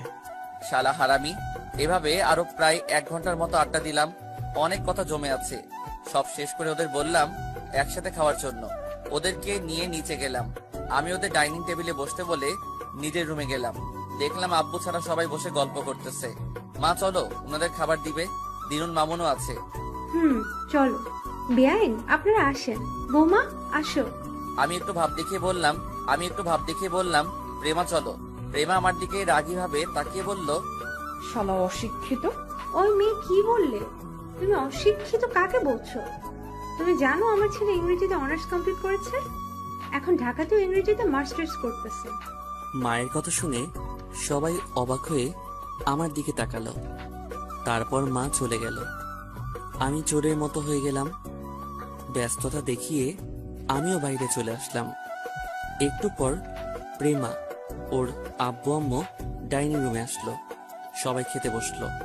প্রেমা আর আমি পাশাপাশি বসছি। প্রেমা খাওয়ার মাঝে মাঝে আমার দিকে তাকালো। আম্মু খুব আদর করে সবাইকে খাইয়ে দিলেন। খাওয়া দাওয়া শেষে আমি দিনুল আর মামুনকে বিদায় দিতে বাইরে গেলাম। ওদের সাথে বাইরে কিছুক্ষণ আড্ডা দিয়ে বাসায় আসলাম। ততক্ষণে সবাই বসে বসে টিভি দেখতেছে আর গল্প করতেছে। প্রেমা, আব্বু আম্মু শুধু আমার কথাই বলতেছে। আর এইদিকে প্রেমা বসে বসে জ্বলতেছে। আমি যাওয়ার পর আমিও মায়ের পাশে গিয়ে বসলাম। আমি সহ কিছুক্ষণ গল্প করলাম। তারপর শ্বশুর শাশুড়িকে ওনাদেরকে রুম দেখিয়ে দিলাম ঘুমানোর জন্য। প্রেমা মনে করছে ওরেও কিছু বলবো, কিন্তু না, কিছুই বললাম না। আমি আমার রুমে চলে আসলাম। এসে বিছানায় শুয়ে শুয়ে মোবাইল টিপতেছি। খেয়াল করে দেখলাম প্রেমা চোখ মুখ লাল করে রুমে আসলো। এসে দরজাটা ঠাস করে লাগিয়ে দিল। ওই, তুই আমাকে দেখে চলে আসলি কেন? কেন, আমি কি আপনাকে কোলে করে নিয়ে আসবো নাকি? খুব ভাব চলে আসছে তোর, তাই না? একবার ঢাকা চল, তারপর দেখবি তোর কি হাল করি। সেটা পরে দেখা যাবে। এখন ফেনীতে আছেন, আমার এলাকায়। নিজের বাসা থেকে খুব ভাব দেখাচ্ছিস, তাই না? যা মনে করেন। ওই, তুই যে পড়ালেখা করেছিস আমাদের কিছু বললি না কেন? আমরা তো কিছুই জানতাম না। আপনি এখন অনেক কিছু জানেন না, আর ছোটদের সবকিছু জানতে নেই। কি, আমি ছোট? আমাকে দেখতে ছোট লাগে? দেখতে ছোট লাগে না, বাট মন মানসিকতা এখনো ছোট। বিদেশে পড়ালেখা করেছেন, অথচ কোথায় কি বলতে হবে সেটাই জানেন না। ও আচ্ছা, এখন আমাকে তোর কাছ থেকে আচরণ শিখতে হবে। সর, আমি ঘুমাবো। ফ্লোরে থাকেন। ফ্লোরে থাকবো মানে? আপনার বাসায় আপনি খাটে ছিলেন আর আমি ফ্লোরে। এখন এখানে আমি খাটে ঘুমাবো আর আপনি ফ্লোরে ঘুমাবেন। আমি ফ্লোরে থাকতে পারবো না। As you wish. প্রেমার দিকে তাকিয়ে দেখি মনে হচ্ছে এক্ষুনি কেঁদে দিবে। ফকিন্নি ঠেলা বুঝো। আমাকেও অনেক অপমান করেছ, অনেক জ্বালিয়েছ। প্রেমা বালিশ আর কাঁথা নিয়ে ফ্লোরে ঘুমাতে যাবে। এমন সময় দাঁড়ান। ছোট লোক হতে পারি, কিন্তু মেয়েদের কিভাবে সম্মান করতে হয় সেটা আমার ভালো করে জানা আছে। যান, খাটে গিয়ে ঘুমান। প্রেমা দাঁড়িয়ে রইল। আমি মোবাইলটা টিপতে টিপতে ছাদে চলে গেলাম। ওখানে গিয়ে বসলাম। কিছুক্ষণ সেখানে থেকে নিচে আসলাম। এসে দেখি প্রেমা ঘুমিয়ে আছে। ঘুমন্ত মুখের দিকে তাকিয়ে রইলাম। ইচ্ছে করছে একটু আদর করি। যদি টের পেয়ে যায় তাহলে আমার গোষ্ঠী উদ্ধার করবে। আমি গিয়ে বারান্দায় ঘুমালাম। সকালে ঘুম থেকে উঠে নামাজ পড়ে নিলাম। তারপর বাইরে কিছুক্ষণ ঘুরলাম। অনেকদিন পর এলাকায় আসলাম। মোটামুটি ভালোই লাগছে। সবার সাথে ঘুরলাম, আড্ডা দিলাম। মোটামুটি ভালোই লাগছে। প্রেমার আব্বু আম্মুকে অনেক জায়গায় ঘুরালাম। প্রেমাও ছিল, যদিও তার আর আমার মাঝে খুব একটা কথা হয়নি। এভাবে কিছুদিন চলে গেল। রাতে সবাই বসে গল্প করতেছি। এমন সময় প্রেমার আব্বু বলল, আরাফাত, জি বাবা বলেন। অনেকদিন তো থাকলাম, তোমাকে অনেক ধন্যবাদ এখানে নিয়ে আসার জন্য। আমাদের সত্যের কথা মনে আছে? এভাবে চললে তো আর মনে হয় না কোম্পানি রক্ষা করা যাবে। আমাদের ঢাকাতে ব্যাক যাওয়া উচিত। কখন যাবেন? কালকে চলো, অনেকদিন তো ঘুরলাম। বেআইনকে আমাদের সাথে নিয়ে চলো। না বেয়াই, এখন আমরা যেতে পারবো না, একটু কাজ আছে বাড়িতে। আপনারা আরো কিছুদিন থেকে যান, তারপর আমরা না হয় যাব। সে কি বেআই, আপনারা যাবেন না? এটা কি করে হয়? যাব আরো কিছুদিন পর। আরাফাত, তাহলে কালকেই চলো। কালকে চলে যাবেন? তোমার কি কোনো কাজ আছে? না, আমার তেমন কোনো কাজ নেই। আচ্ছা, তাহলে আপনারা সবকিছু গোছান, সকাল সকাল রওনা দিব। তারপর আমি বাইরে এসে দিনুলকে কল দিলাম। ও আর মামুন আসলো। দোস্ত, আমরা কালকে চলে যাচ্ছি। আমরাও কি কালকে যাব? না, তোরা আরো কয়েকদিন পরে আসিস, আমি তোদের কল দিয়ে জানাবো। আরো কিছুদিন থেকে যা। না রে দোস্ত, এমনিতেই অনেকদিন চলে গেছে, আরো আগে চলে যেতাম। প্রেমার আব্বু আম্মু কিছু বলছে না দেখে এই কয়েকদিন থাকলাম। তোর শ্বশুর কি জানে আমাদের চাকরি দিচ্ছিস? না, জানে না, তবে আমি ওখানে গেলে ম্যানেজ করে নিব, তোরা টেনশন করিস না। কখন রওনা দিবি? ফজরে নামাজ পড়ে এসে নাস্তা পানি করে তারপর। আচ্ছা, ঠিক আছে। এভাবে আরো কিছুক্ষণ কথা বলে বাসায় চলে আসলাম। এসে খাওয়া দাওয়া করে নিলাম, তারপর রুমে গেলাম। দেখলাম প্রেমা মন মরা হয়ে বসে আছে, হয়তো মন খারাপ হয়ে আছে। খারাপ হওয়ারই কথা, এই কয়েকদিন আব্বু আম্মু প্রেমাকে নিজের মেয়ের থেকেও বেশি আদর করেছে। মা নিজের হাতে খাইয়ে দিয়েছে, নিজের হাতে ওর মাথায় তেল দিয়ে দিত। আমরা কি কালকেই চলে যাব? হুম। ওনারা কি আমাদের সাথে যাবে? কারা? তোমার আব্বু আম্মু? বাহ, তুই থেকে তুমি, ভালোই লাগছে। না, আব্বু আম্মু যাবে না, এখানে কিছু কাজ আছে, আরো পরে যাবে। ও, আপনি চাইলে থেকে যেতে পারেন, থাকবেন? আচ্ছা, অনেক রাত হইছে, ঘুমিয়ে পড়েন, সকালে আবার তাড়াতাড়ি উঠতে হবে। প্রেমা কিছু না বলে বসে রইল। আমি গিয়ে বারান্দায় শুয়ে পড়লাম। সকালবেলা ফজরের আজান শুনে ঘুম ভাঙলো। উঠে ফ্রেশ হয়ে নামাজ পড়ে নিলাম। বাইরে গিয়ে দিনুল আর মামুনের সাথে দেখা করে বিদায় নিয়ে নিলাম। তারপর বাসায় এসে নাস্তা করে নিলাম। গোসল করে এসে সব মালামাল গাড়িতে উঠালাম। তারপর ওনারা সবাই আসলো। মা প্রেমার গলায় একটা অলংকার পরিয়ে দিল, আবার হাতে অনেকগুলো টাকা। আব্বু আম্মু ওনাদেরকে বিদায় দিলেন। প্রেমা আম্মুকে সালাম করতে যাবে, এমন সময় মা ওর হাত ধরে বুকে জড়িয়ে দেয়।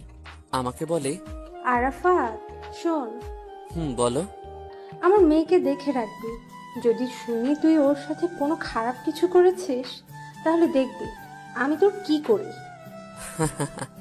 প্রেমাও আম্মুকে জড়িয়ে ধরে আছে। তারপর আমি আম্মুকে সালাম করলাম, বাবার সাথে কোলাকুলি করে গাড়ি স্টার্ট দিলাম। এরপর ঢাকার উদ্দেশ্যে রওনা দিলাম।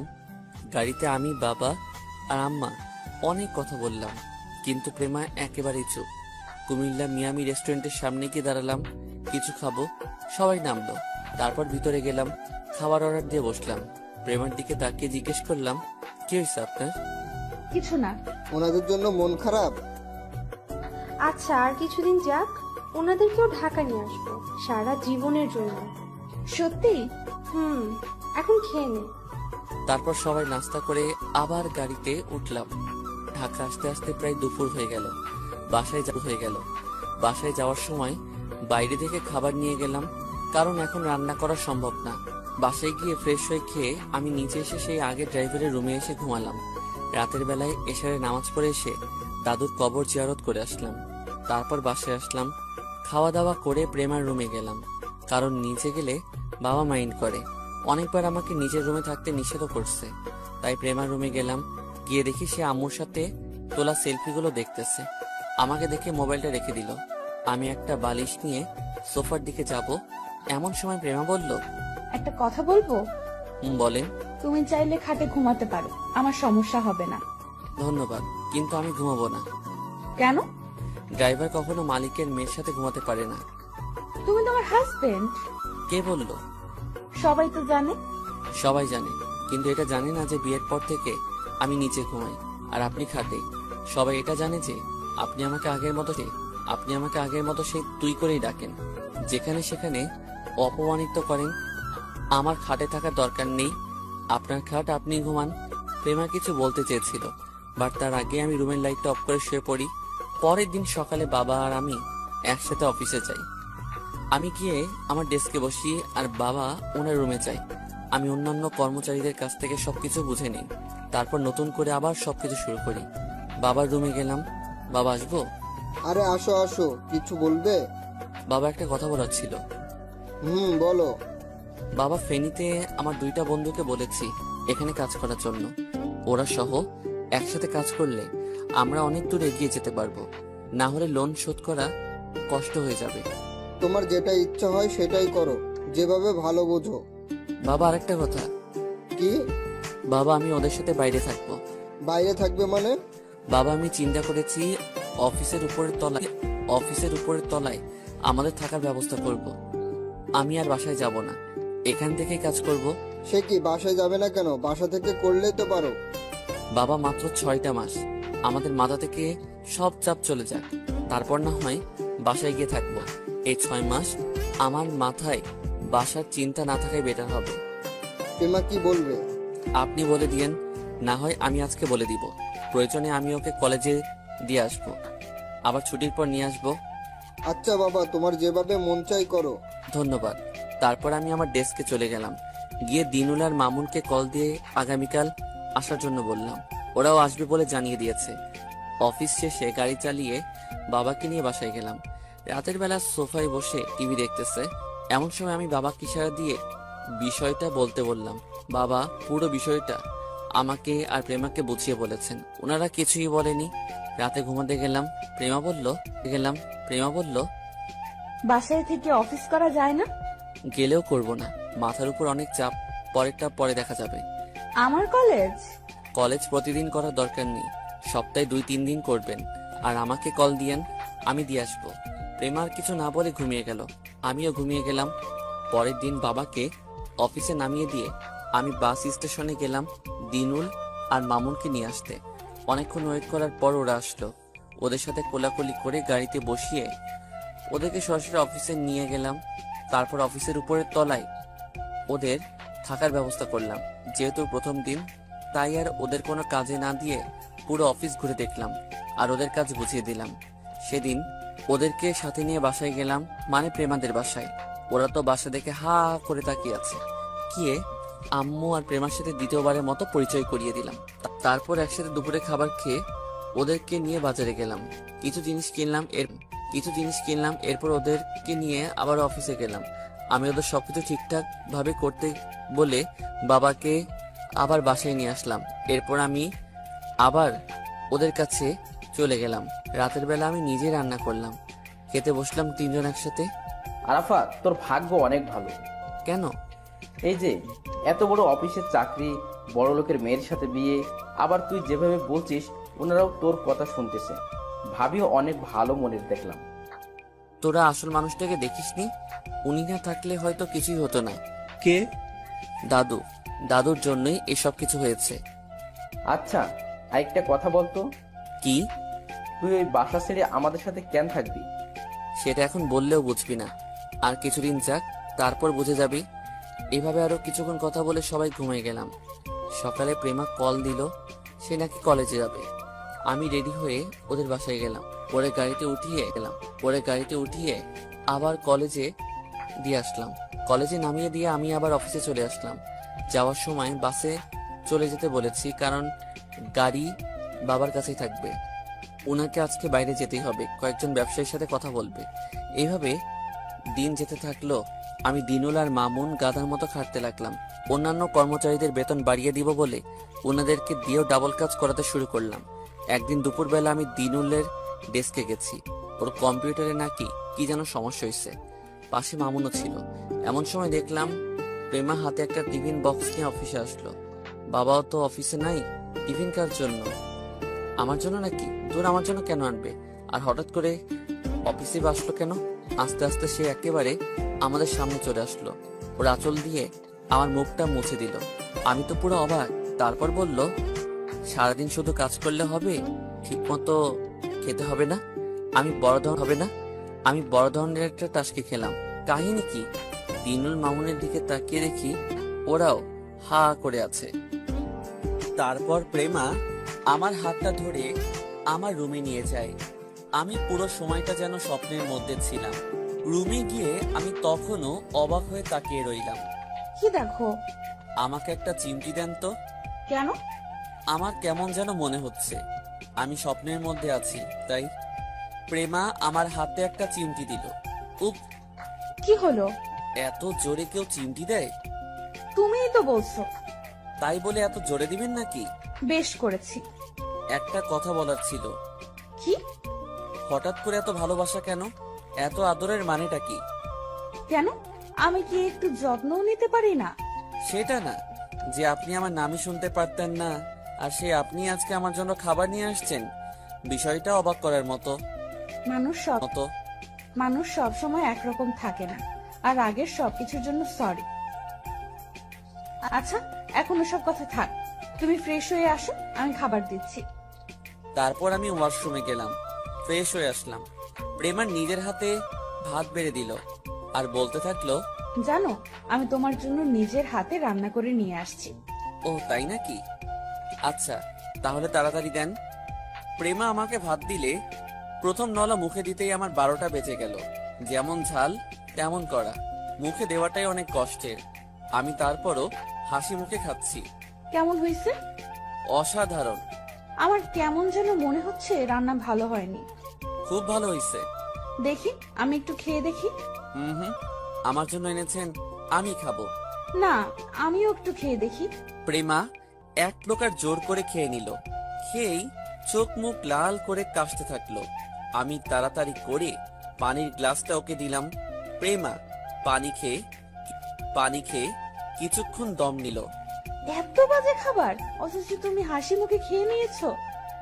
একটাবার বললেও না। ম্যাম, আপনি এত কষ্ট করে ভালোবেসে আমার জন্য রান্নাটা করেছেন, এটাই অনেক। এটাই আমার কাছে পৃথিবীর সবচেয়ে দামি খাবার। অভিযোগ কেন করব? প্রেমা কিছু না বলে আমার বাম হাতটা ধরে কিছুক্ষণ চুপ করে নিচের দিকে তাকিয়ে রইল।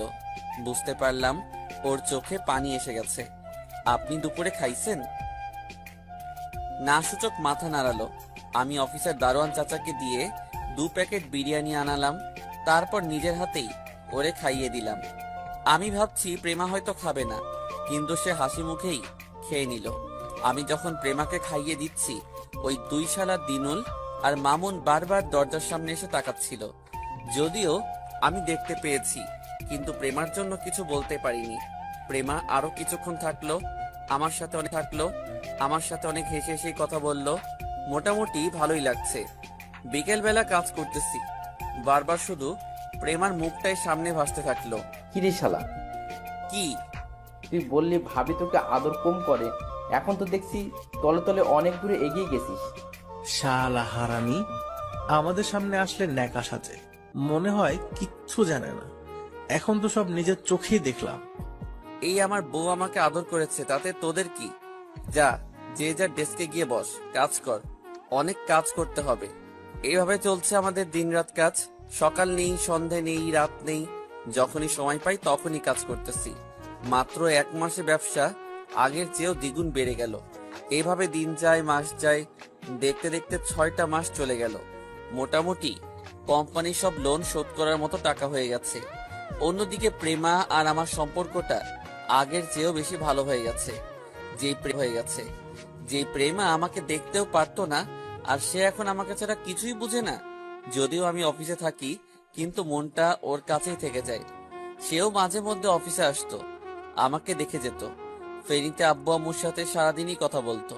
আজকে বিকালবেলা আমি ব্যাংকের লোকদেরকে বাসায় আসার জন্য বললাম। উনারা বাসায় আসলো। বাবা আমাকে কল দিয়ে বাসায় আসতে বলল। আমি দিনুল আর মামুনকে সাথে নিয়ে বাসায় আসলাম। এসে দেখি ওনারা সবাই আছে। আমি গিয়ে সোফায় বসলাম। ব্যাংকের একজন লোক বলল, স্যার, আপনার মনে আছে আজ থেকে 6 মাস আগে আমরা আপনাদের কোম্পানি দখল করার পদক্ষেপ নিয়েছিলাম। পরে আপনি মোট টাকার উপরে 5% কমিশন সহ সব টাকা 6 মাসের মধ্যে দিবেন বলেছিলেন। জি মনে আছে, আর সেই জন্যই আপনাদের এখানে নিয়ে আসছি। আমি ব্যাগ থেকে ব্যাংকের একটা চেক বের করলাম। তারপর ওনাদের বললাম আপনাদের সবগুলো ডকুমেন্টস বের করেন, এন্ড আমাদের কাগজপত্র যা আছে সব দিয়ে দেন। বাবা এখানে একটা সাইন করে দেন। বাবা চেকটাতে সাইন করে দিল। তারপর চেকটা হাতে নিয়ে ওনাদেরকে দিলাম, এই নেন, এখানে আপনাদের সবগুলো টাকা আর 5% কমিশন আছে, বুঝে নেন। ওনারা সবকিছু বুঝে নিল। তারপর আমাদের কাগজপত্রগুলো সব ফিরিয়ে দিল। ধন্যবাদ আপনাদের, আমাকে 6 মাস সময় দেওয়ার জন্য। আপনাকে ধন্যবাদ। কথা দিয়ে সঠিক সময় টাকাগুলো ফেরত দেওয়ার জন্য। এরপর ওনারা চলে যায়। প্রেমা গিয়ে আমাদের সবার জন্য নাস্তা নিয়ে আসলো। তারপর আমরা উঠে চলে আসবো এমন সময় প্রেমা বলল, আজকে থাকা যায় না? আরো কিছু কাজ আছে, সেগুলো সেরে নেই তারপর। আরাফাত বাবা, একটা কথা বলতাম। বলেন। কালকে একটু সকালে বাসায় আসিও, আমি আর প্রেমা অফিসে যাব। প্রেমার কি কোনো কাজ আছে? সেটা না হয় পরে দেখা যাবে, তুমি একটু কষ্ট করে আসিও। আচ্ছা বাবা, আসবো। আমরা অফিসে চলে গেলাম। রাতের বেলা রান্না করতেছি। আমি বললাম, ভাবছি আব্বু আম্মুকে ঢাকায় নিয়ে আসবো। কেন, ওখানে কি সমস্যা? সমস্যা না, আমি ছাড়া তো আর ওদের দেখার মতো কেউ নাই। ওনাদের সাথে না রাখলে কাকে রাখবো? এখন কি তোর শ্বশুর এর বাসায় রাখবি নাকি? তুই পাগল নাকি?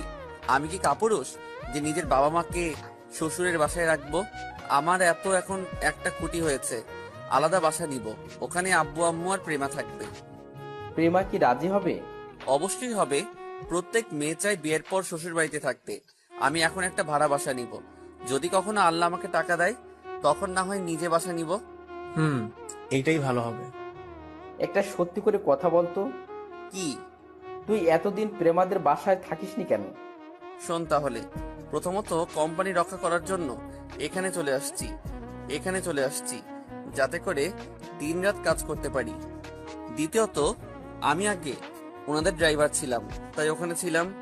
এখন আমি ওনাদের জামাই, আর আমার নিজস্ব একটা পার্সোনালিটি আছে। ঘর জামাই থেকে কাজ করা আমার দ্বারা হবে না। আমি বাদাইমা না যে ঘর জামাই থেকে কাজ করব। তোদের আরো একটা কথা বলা হয়নি। কি? দাদু মারা যাওয়ার সময় সবকিছু আমার নামে লিখে দিয়ে গেছে, এমনকি বাড়িও। তাহলে তো বাড়ির মালিক তুই। তাহলে ওখানে থাকতে সমস্যা কোথায়? দেখ, আমি জানি বাসার মালিক আমি, কিন্তু ওই বাসা প্রকৃতপক্ষে আমার না। আর আমার ওনাদের বাড়ি গাড়ির প্রতি কোনো লোভও নেই। ওনাদের সম্পদ ওনাদের জন্যই থাকুক। ওরা কি জানে দাদু সব তোকে লিখে দিয়ে গেছে? না, আর জানাবো না।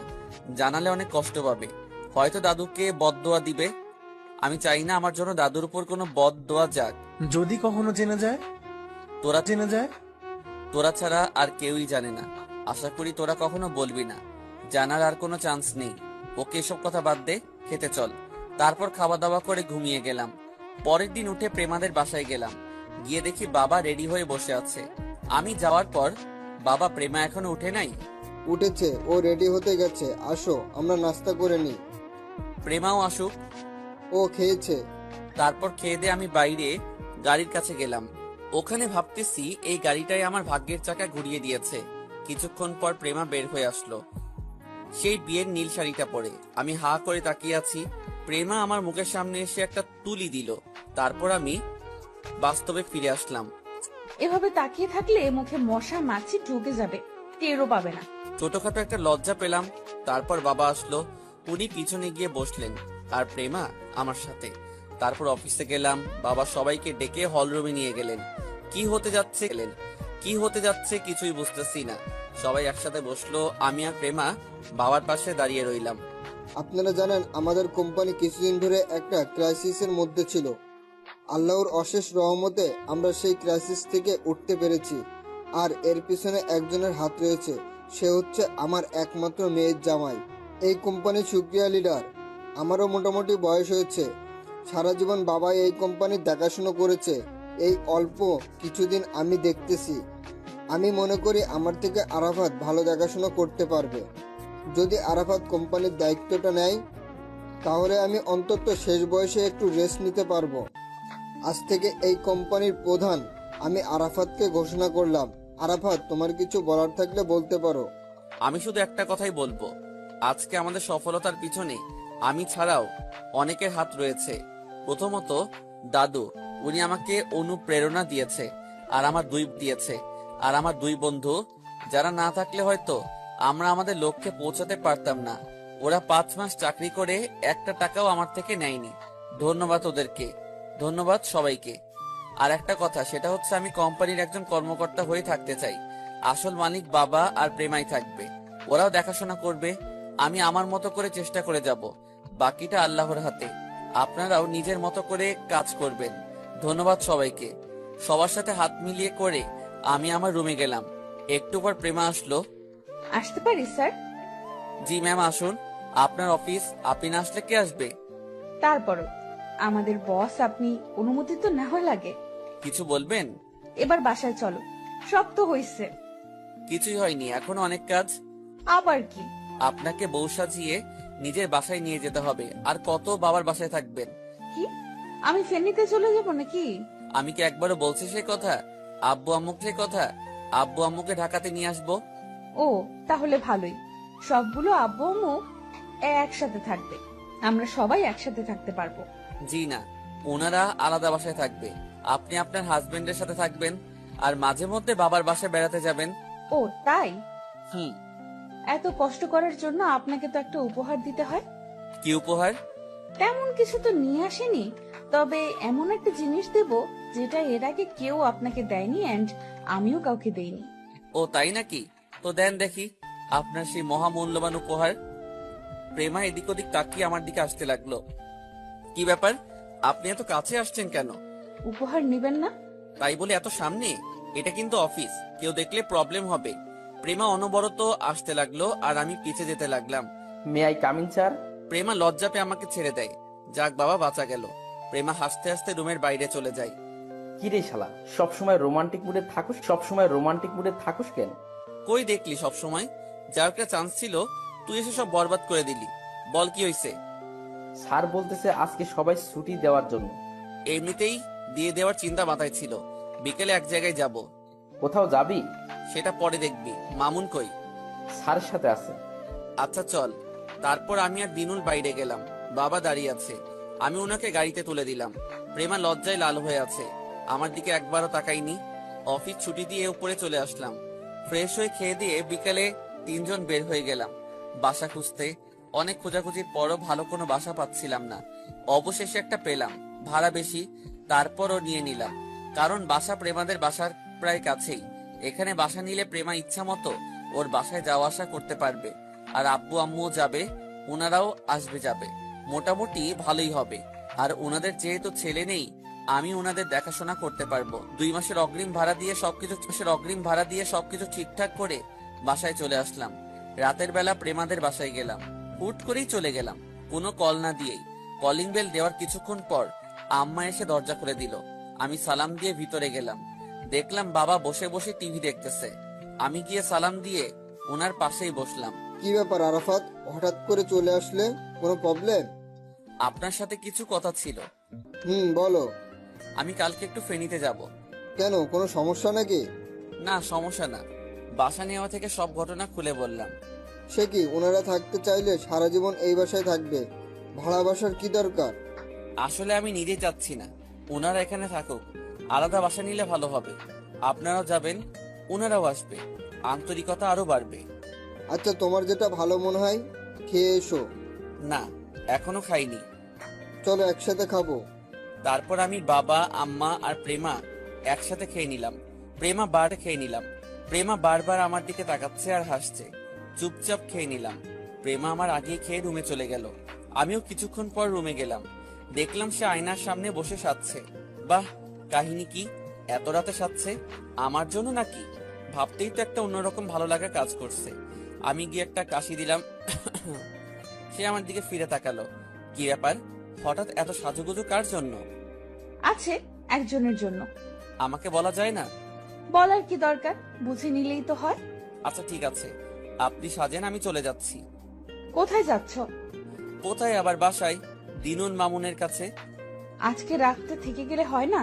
থেকে গেলে লাভ কি হবে শুনি? সকালে না পাওয়া জিনিসটা এখন দিব। তাই নাকি? হুম। বাট আমি তো নিব না। কেন? আমাদের বিয়েটা আবার হবে, বাসর হবে, তারপর না হয় যা দেওয়ার দিবেন। বুঝলাম না, বিয়ে আবার হবে মানে? বিয়ে তো হয়ে গেছে। সেটা সবাই জানে, বাট আমাদের দুজনের সম্পর্ক তো হাজবেন্ড ওয়াইফের মতো ছিল না। আর বাসর ঘর নিয়ে সবার একটা ড্রিম থাকে, আমারও ছিল, একটাও পূরণ হয়নি। তার মানে আমরা আবার বিয়ে করব, বাসর হবে, এই তো? আর আম্মু আব্বুও ছিল না, এবার আব্বু আম্মু থাকবে। আচ্ছা সেটা না হয় হবে। আচ্ছা কালকে আমাকে নিয়ে যাবে? কোথায়? ফেনীতে, আব্বু আম্মুকে দেখতে ইচ্ছে করছে। লাভ নাই, আমি নিয়ে যাব না। কেন কেন? আপনি বউ সেজে আব্বু আম্মুর সামনে যাবেন, এর আগে না। প্রেমা মন খারাপ করে রইল। আমি গিয়ে একটা বালিশ নিয়ে সোফায় ঘুমাতে যাব, এমন সময় প্রেমা বলল, আই কি করো? ঘুমাবো। নিচে কেন? বাসরের পর না হয় একসাথে ঘুমাবো। এত ঢং করতে হবে না, উপরে ঘুমাও। প্রয়োজনে মাঝখানে একটা বালিশ দিও। কি আর করা, খাটে গিয়ে ঘুমালাম। একটু নার্ভাস ফিল হচ্ছে, মাঝখানে একটা বালিশ দিয়ে ঘুমিয়ে গেলাম। আমারও ইচ্ছা করছে প্রেমাকে জড়িয়ে ধরে ঘুমাতে, কিন্তু প্রথমে সে আমার সাথে যেগুলো করেছে সেগুলো শাস্তি দিচ্ছি। ভালোবাসার মানুষের জন্য এই ছোট ছোট শাস্তিগুলোই যথেষ্ট। ভাবতে ভাবতে কখন ঘুমিয়ে গেছি মনে নেই। সকালে ঘুম থেকে উঠে দেখি প্রেমা আমাকে জড়িয়ে ধরে ঘুমিয়ে আছে, বালিশটা নিচে পড়ে আছে। আমার গালটা কেমন যেন একটু আঠালো হয়ে আছে। বুঝতে বাকি রইল না, কালকে রাতে প্রেমা আমাকে থাক বলবো না, প্রেমার ঘুমন্ত মুখটার দিকে কিছুক্ষণ চেয়ে রইলাম। ভালোই লাগছে। ফ্যানের বাতাসে চুলগুলো মুখের উপর চলে আসছে। আমি চুলগুলো সরিয়ে দিয়ে ছোটখাটো কয়েকটা আদর দিলাম। তারপর আমিও জড়িয়ে ধরে শুয়ে রইলাম। উঠতে মন চাইছে না। কিছুক্ষণ প্রেমা নিজে থেকে জেগে গেল, উঠে কিছুক্ষণ আমার দিকে চেয়ে রইল, তারপর নিজেকে আস্তে আস্তে সরিয়ে নিল। ও ভাবছে আমি হয়তো কিছু জানি না। একটু দূরে গিয়ে বালিশটা নিয়ে এসে খাটের মাঝখানে রেখে আমাকে ডাক দিল। আমিও কিছুক্ষণ চুপ থেকে তারপর উঠলাম। উঠে ফ্রেশ হয়ে নাস্তা করে নিলাম। তারপর আবার রুমে গেলাম রেডি হতে, কারণ এক্ষুনি ফেনি চলে যাব। প্রেমা এসে আমাকে শার্ট পরিয়ে দিল, চুল আশ্রে দিল। ভালোই লাগছে, নিজেকে আজ সত্যি একটা বর মনে হচ্ছে। রেডি হওয়া শেষ, এমন সময় প্রেমাকে বললাম, ওই দেখো তোমার পিছনে একটা বড় তেলাপোকা উড়ে আসছে। প্রেমা একটা চিৎকার দিয়ে দৌড়ে এসে আমাকে জড়িয়ে ধরে। কিছুক্ষণ জড়িয়ে ধরে রাখার পর আমি বললাম, হইছে, এবার ছাড়েন, কিছুই ছিল না। মানে কি? তাহলে আমার সাথে এমন করলে কেন? জানো না আমি তেলাপোকা অনেক ভয় পাই। তোমাকে জড়িয়ে ধরতে ইচ্ছা করছিল। যদি তোমাকে বলতাম তুমি লজ্জা পেতে, আর আমি তো আরো বেশি পেতাম। তাই একটু টেকনিক খাটিয়ে ইচ্ছাটা পূরণ করে নিলাম। তুমি খুব খারাপ। আমি আর কিছু না বলে ওর কপালে একটা আদর দিয়ে বেরিয়ে গেলাম। বাইরে এসে বাবা আর আম্মাকে সালাম করে গাড়ি নিয়ে রওনা দিলাম ফেনীর দিকে। সময় কম থাকায় দিনুল আর মামুনকে কল দিয়ে সব বললাম ফেনীর দিকে যাচ্ছি। রাস্তায় পুরোটা পথ প্রেমা বারবার কল দিয়ে কথা বলছিল, কত দূর গিয়েছি, কি খেয়েছি, এগুলাই। দুপুরের আগে ফেনীতে চলে গেলাম। আব্বু আম্মু আমাকে দেখে একটা টাসকি খেলেন, কারণ কাউকে কিছু না জানিয়ে চলে আসছি। ওনাদের ঢাকা যাওয়ার কথা বললাম, কিন্তু কিছুতেই রাজি না। অনেক কষ্ট করে বোঝালাম, কিন্তু শুনতেই রাজি নয়। পরে প্রেমাকে দিয়ে ওনাদের কল করে কান্নাকাটি করতে বললাম। যাক, কাজ হয়ে গেছে, আব্বু আম্মু রাজি হয়েছে। সেদিন আর ঢাকা ব্যাক করা হয়নি, রাতে বাড়িতেই থেকে গেলাম। পরের দিন একটা ট্রাক ভাড়া করে প্রয়োজনীয় কিছু জিনিস ট্রাকে তুলে নিলাম। তারপর আব্বু আম্মুকে গাড়িতে বসিয়ে ঢাকার দিকে রওনা দিলাম। ঢাকা যেতে যেতে প্রায় দুপুরের পর হয়ে গেছে। আমরা একটা হোটেলে খেয়ে নিলাম। সবগুলো মালামাল নিয়ে বাসার সামনে রাখলো। নতুন বাসা, তাই সবকিছুই নতুন করে সাজাতে হবে। আমি আব্বু আম্মুকে নিয়ে প্রেমাদের বাসায় চলে গেলাম। ওনাদেরকে দেখে তো প্রেমা আর ওর আব্বু আম্মু মহা খুশি। আমি ওনাদের নামিয়ে দিয়ে নতুন বাসায় আসলাম। তারপর আমি দিনুল মামুন মিলে পুরো বাসাটা সাজালাম। প্রেমাকে কল করে বললাম আমাদের আবার বিয়ের কথা ওর বাবাকে বলতে, আর উনাদের দিয়ে আমার আব্বু আম্মুকে রাজি করাতে। সে প্রথমে রাজি ছিল না, পরে রাজি হলো। রাতের বেলা আমি প্রেমাদের বাসায় গেলাম। দেখলাম আব্বু আম্মু আর উনারা সবাই বসে বসে গল্প করছে। আমি যাওয়ার কিছুক্ষণ পর প্রেমার বাবা আব্বুকে বলল, বেআই সাহেব, একটা কথা বলতাম। জি বেআই, বলেন। বলছিলাম কি, ওদের বিয়ের সময় তো আপনারা ছিলেন না, আর ওদের বিয়েটা একটা অ্যাক্সিডেন্টের মতো হয়েছিল। সবাই তখন অনেক টেনশনে ছিল, বিয়েকে বিয়ের মতো মনে হয়নি। তাই বলছিলাম কি, যদি ওদের বিয়েটা আবার দেওয়া হয় কেমন হয়? আবার বিয়ে? কালেমা তো পড়া আছে, শুধু অনুষ্ঠানটা আবার হবে আর কি। আমার মেয়ের অনেক ইচ্ছা, তাই বলছিলাম। তুই কি বলিস? আপনারা যেটা ভালো মনে করেন। এদিকে তো আমার ভিতরে লাড্ডু ফুটতেছে। যাই হোক, সবাই রাজি হয়ে গেল। আগামী শুক্রবারে অনুষ্ঠানের দিন তারিখ ঠিক করা হলো। আমিও অনেক এক্সাইটেড ছিলাম, সাথে প্রেমা। আমি প্রেমাদের বাসা থেকে চলে আসলাম। এসে সানি আর আইমানকে পুরো বিষয়টা বললাম। ওরাও অনেক খুশি। খাওয়া দাওয়া করে তাড়াতাড়ি ঘুমিয়ে গেলাম। কারণ কালকে সবাই শপিং করতে যাবে। অবশেষে ইচ্ছেটা পূরণ হতে যাচ্ছে। সকালে ঘুম ভাঙলো প্রেমার রাগী চেহারাটা দেখে। প্রেমা সালোয়ার কামিজের ওড়নাটা কোমরে পেঁচিয়ে আমার দিকে রাগীভাবে তাকিয়ে আছে। দিনুল আর মামুনের আগেই গায়েব হয়ে গেছে। প্রেমা দরজাটা লাগিয়ে দিয়ে আমার দিকে আগাতে লাগলো। তারপর আমার সামনে এসেই আমার কলারটা ধরে, ওই কুত্তা, গতকাল তুই আমাকে না বলে চলে আসলি কেন? জানিস আমি কতবার তোকে কল দিয়েছিলাম? সরি ম্যাম, আমার খেয়াল ছিল না। খেয়াল করবে কি করে? আমি তখন পুরনো হয়ে গেছি। সরি, আর হবে না। চলেন এখন। কোথায়? কেন আপনি জানেন না আজকে আমরা শপিং করতে যাব? কই, আব্বু আম্মু তো আমাকে কিছু বলেনি। বলবে কিভাবে? আপনি তো কাউকে না বলে এখানে চলে এসেছেন। কখন যাব? এই তো এক্ষুনি। আপনি কি আর বাসায় যাবেন? আমি ঘুম থেকে উঠেই এখানে চলে আসছি। গিয়ে ফ্রেশ হয়ে রেডি হব, তারপর বের হব। আচ্ছা ঠিক আছে, তাহলে আগে বাসায় চলেন। ওকে চলো। তারপর বের হয়ে প্রেমাদের বাসায় গেলাম। ওখানে গিয়ে কিছুক্ষণ বাবার সাথে কথা বললাম। তারপর প্রেমা রেডি হলো। তারপর বের হলাম। আসার সময় আমার আব্বু আম্মুকেও বাসা থেকে নিয়ে নিলাম। তারপর সবাই মিলে শপিং মলের দিকে রওনা দিলাম। দিনুল আর মামুনকে কল দিয়ে আসতে বললাম। ওরা আগে থেকে চলে আসছে। কিছুক্ষণ পর আমরাও পৌঁছে গেলাম। আমি গাড়ি পার্কিং করে রেখে ওনাদের সাথে ভিতরে গেলাম। প্রথমেই প্রেমার জন্য কেনাকাটা শুরু। সে আগের মতো এটা পছন্দ হচ্ছে না, ওটা পছন্দ হচ্ছে না। অনেক কষ্টে কয়েকটা দোকান ঘোরার পর প্রেমার জন্য শাড়ি কেনা হলো। এরপর 2 বেয়াই আর 2 বেআইনের জন্য জামা কাপড় কেনা হলো। সবার শেষে আমার জন্য প্রেমার শাড়ির সাথে ম্যাচিং করে শেরওয়ানি নিলাম। দিনুল মামুনের জন্য আমার সাথে কালার ম্যাচ করা পাঞ্জাবি নিলাম। তারপর সবাই মিলে বাইরে এসে খাওয়া দাওয়া করে নিলাম। তারপর বাসায় চলে গেলাম। পরের দিন সকালবেলা বের হয়ে কিছু কার্ড বানিয়ে নিলাম। ওগুলো দিনুল আর মামুন সবাইকে দিয়ে আসলো। বিকেল বেলা থেকে ডেকোরেশনের মালামাল আসতে শুরু করলো। আব্বু অনেক এক্সাইটেড। নিজের ছেলের বিয়ে বলে কথা, সবকিছু তদারকি করছে।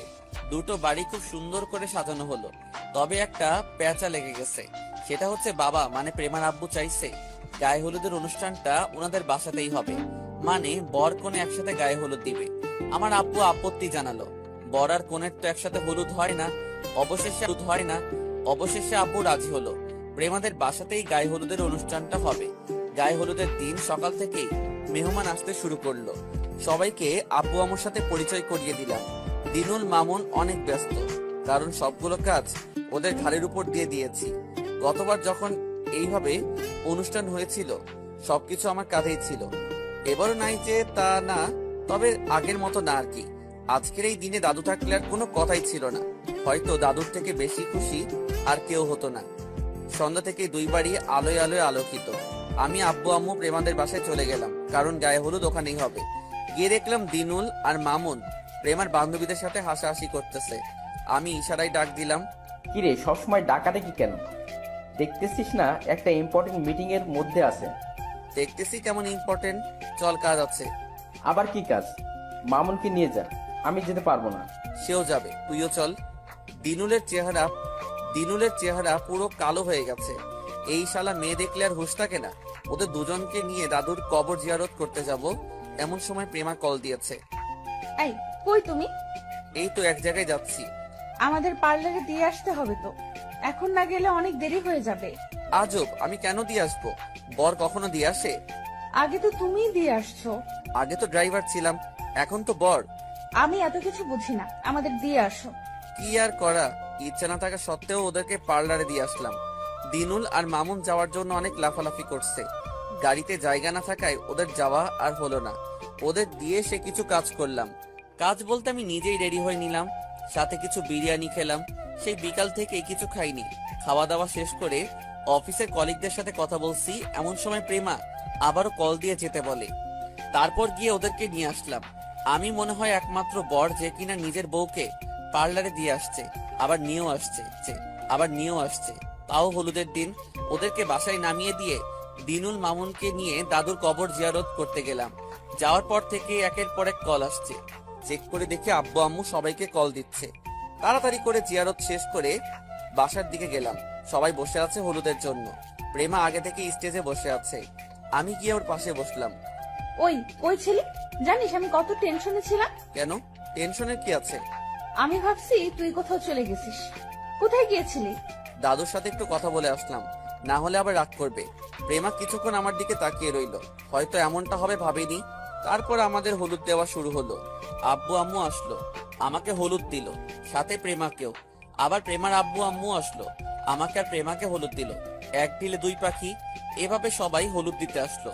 হলুদ দেওয়া, ছবি তোলা, বাকি রইলাম আমরা দুজন দুজনকে হলুদ দেওয়া। প্রেমাকে ইশারা দিয়ে আম্মু আমাকে হলুদ দিতে বলল। প্রেমা কিছুক্ষণ অফ থেকে হালকা একটু হলুদ নিয়ে আমাকে মাখিয়ে দিল। আমি দিনুল মামুনের দিকে তাকালাম, দেখলাম ওরা ইশারা দিয়ে বলতেছে পুরো বাটি ওর গায়ে দিয়ে দেওয়ার জন্য। তারপর আমি প্রথমে অল্প একটু নিয়ে ওর গায়ে মাখিয়ে দিলাম। দিনুল দৌড় দিয়ে এসে আমাকে পুরোটা মাখিয়ে দিল, আমার মুখ থেকে নিয়ে প্রেমাকে মাখিয়ে দিল। প্রেমার বান্ধবীরা এসে দিনুল আর মামুনকে লাগাতে শুরু করলো। বেআইনরাও আর বাকি রইল না। এইসব করতে করতে রাত 3টা বেজে গেল। যে যার যেমন গিয়ে ঘুমিয়ে গেলাম। পরের দিন 11টা বাজে ঘুম ভাঙলো। তাড়াতাড়ি উঠে আমাদের বাসায় চলে গেলাম। ওখানে গিয়ে রেডি হতে লাগলাম। প্রেমা ওর বান্ধবীদের নিয়ে একাই পার্লারে গেল। দুপুরের আগে দিনুল মামুনকে প্রেমাদের বাসায় পাঠালাম। সব মেহমানকে গাড়িতে উঠিয়ে সেন্টারে পাঠিয়ে দেওয়ার জন্য বলছি। ওরা ওখানে গিয়ে ওনাদের কমিউনিটি সেন্টারে পাঠালেন। সবাইকে পাঠানো শেষে ওরা আমাদের কাছে আসলো। 3 জন একসাথে রেডি হলাম। সেম ড্রেস থাকার কারণে 3 জনকে সুন্দর দেখাচ্ছে। যাই হোক, রেডি হয়ে আমরা কমিউনিটি সেন্টারে গেলাম। আব্বু আম্মুকেও পাঠিয়ে দিলাম। আমরা যেতে যেতে প্রায় 2টা বেজে গেল। গিয়ে দেখি সবাই বসে আছে। আমরা যাওয়ার পর খাওয়া দাওয়া করলাম। আব্বু আম্মু শ্বশুর শাশুড়ি সবাই একসাথেই খেলাম। প্রেমা আমার পাশেই বসছে। কোনো কিছু না ভেবে আমি ওকে খাইয়ে দিলাম। যদিও বিয়ে বাড়িতে এটা কখনো হয় না, তারপরও আমি ওরে খাইয়ে দিলাম। প্রেমাও আমাকে খাইয়ে দিল। ও লজ্জায় শেষ। খাওয়া দাওয়া শেষে ছবি তোলার কাজ শেষ হলো। যেহেতু আগেই কালেমা পড়া আছে, সেহেতু নতুন করে আর পড়ার দরকার নেই। অনুষ্ঠান শেষে প্রেমাকে বরের মানে আমার গাড়িতে উঠানোর জন্য বলা হচ্ছে। ও ওর আম্মুকে ধরে কিছুক্ষণ কান্নাকাটি করলো। তারপর গাড়িতে গিয়ে বসলো। আমি ওর পাশে গিয়ে বসলাম। গাড়ি স্টার্ট দিল, চলতে শুরু করলো। কি ব্যাপার, কান্না করলে কেন? ওনাদের ছেড়ে চলে আসছে, কান্না করবো না? কান্নার কি আছে? সেটা তুমি বুঝবা না। আচ্ছা, এখন আরেকবার কান্না করো তো। কেন? করো কেন? করো দেখি। কান্না করলে তোমাকে কিউট দেখায়। তাই না? হুম। রাতের বেলা তোমার কিউটগিরি দেখাবো। কে কাকে দেখে সেটা তখন দেখা যাবে। কথা বলতে বলতে বাসায় চলে আসছি। তারপর প্রেমাকে বাসর ঘরের রুমটাতে নিয়ে বসানো হলো। এবারের বাসর ঘরটা দিনুল আর মামুন সাজিয়েছে। রাতের বেলা আমি দিনুল আর মামুন ছাদে বসে আছি। দোস্ত, আমার একটা উপকার কর না। কি হয়েছে তোর? তুই তো শুভ কাজ সেরে ফেললি। তো ভাবির বান্ধবী পাপি আছে না? কি হয়েছে পাপিয়ার? আরে না, কি হবে, বলেছিলাম কি তোমাকে আমার অনেক ভালো লাগে, ওর সাথে আমার সিস্টেম করে দে না। শালা, আমি আগেই বুঝতে পেরেছি তুই এমন কিছু একটা করবি। এই শোন না, তোর আবার কি হলো? ওই মিথিলা মেয়েটা আছে না? আমি দিনুল অবাক হয়ে ওর দিকে তাকালাম। মিথিলার কি হয়েছে? মিথিলা মনে হয় আমাকে পছন্দ করে। তোকে করে নাকি তুই করস? আরে একটা হলেই হলো। শালারা, বিয়ে আমার আর তোরা দুজনেই প্রেম ঠিক করে ফেললি। দোস্ত, আমাদের দুজনকে সিস্টেম করে দিয়ে ভাই। আমি কিভাবে করব? তুই ভাবির সাথে কথা বললে হয়ে যাবে। আচ্ছা ঠিক আছে, দেখি কি করা যায়। এমন সময় আব্বু আর আম্মু ছাদে আসলো। কি রে, তুই এখন ছাদে? ওদের সাথে একটু কথা বলছিলাম। যা নিচে যা, প্রেমা বাবা কল দিয়েছিল। ও, আয় নিচে আয়। এরপর আব্বু চলে গেল। আচ্ছা থাক, তোরা আমি যাই। আজকে করবি কি? এটার জন্য এতকাল অপেক্ষা করে বসে আছিস? দূর শালারা, কোথায় একটু ভালো কথা বলবি সেটা না বলে উল্টাপাল্টা কথা বলিস। আচ্ছা যা, আর বলবো না। লাস্ট একটা কথা শোন। কি? বিড়ালটা মারিস, সময় নিয়ে মারবি, আর কোনো কিছু দরকার হলে জাস্ট কল মি। যা হারামি। ওরা দুজনেই হাসতে লাগলো। আমি নিচে চলে আসলাম। এসে দরজার সামনে দাঁড়ালাম। নিজের রুম, তারপরও একটু ভয় লাগছে। ভয়ে ভয়ে দরজা খুলে ভিতরে গেলাম। তারপর দরজাটা লাগিয়ে দিলাম। আমি যাওয়ার পর প্রেমা এসে সালাম করে আমার থেকে একটু দূরে গিয়ে বসলো। কি হয়েছে, তুমি দূরে বসছো কেন? এমনি একটু সমস্যা। কি হয়েছে? আমি তোমার কাছে যেতে পারবো না, তোমার স্পর্শও করতে পারবো না। মানে কি এসবের? কি বলছো? কি হয়েছে তোমার? কথা বলো না কেন? পিরিয়ড শুরু হয়েছে। কি, আজকে দুপুরে তো ভালো ছিলে। সন্ধ্যা থেকে শুরু হয়েছে। ওকে, এটা কোনো ব্যাপার না। তাই বলে কি দূরে থাকবা নাকি? আমি এখন অপবিত্র। কে বলছে? এটাই সত্যি। আরে না, এটা কমন বিষয়। অপবিত্রের কিছু নাই, শুধু নামাজ পড়তে পারবে না, আর সবকিছু পারবে। তোমাকে আবারও কষ্ট দিলাম। আরে না, এদিকে আসো। তারপর প্রেমা কিছুক্ষণ বসে থেকে আমার পাশে এসে বসলো। আমি ওরে বললাম এই রাতে নামাজ পড়ে দোয়া করতে হয়, কিন্তু তুমি তো পড়তে পারবে না। আমি পড়ছি, তুমি আমার পিছনে বসে শুধু দোয়া করো। তারপর আমি নফল নামাজ পড়ে নিলাম। আমাদের নতুন জীবনের জন্য আল্লাহর কাছে দোয়া করলাম।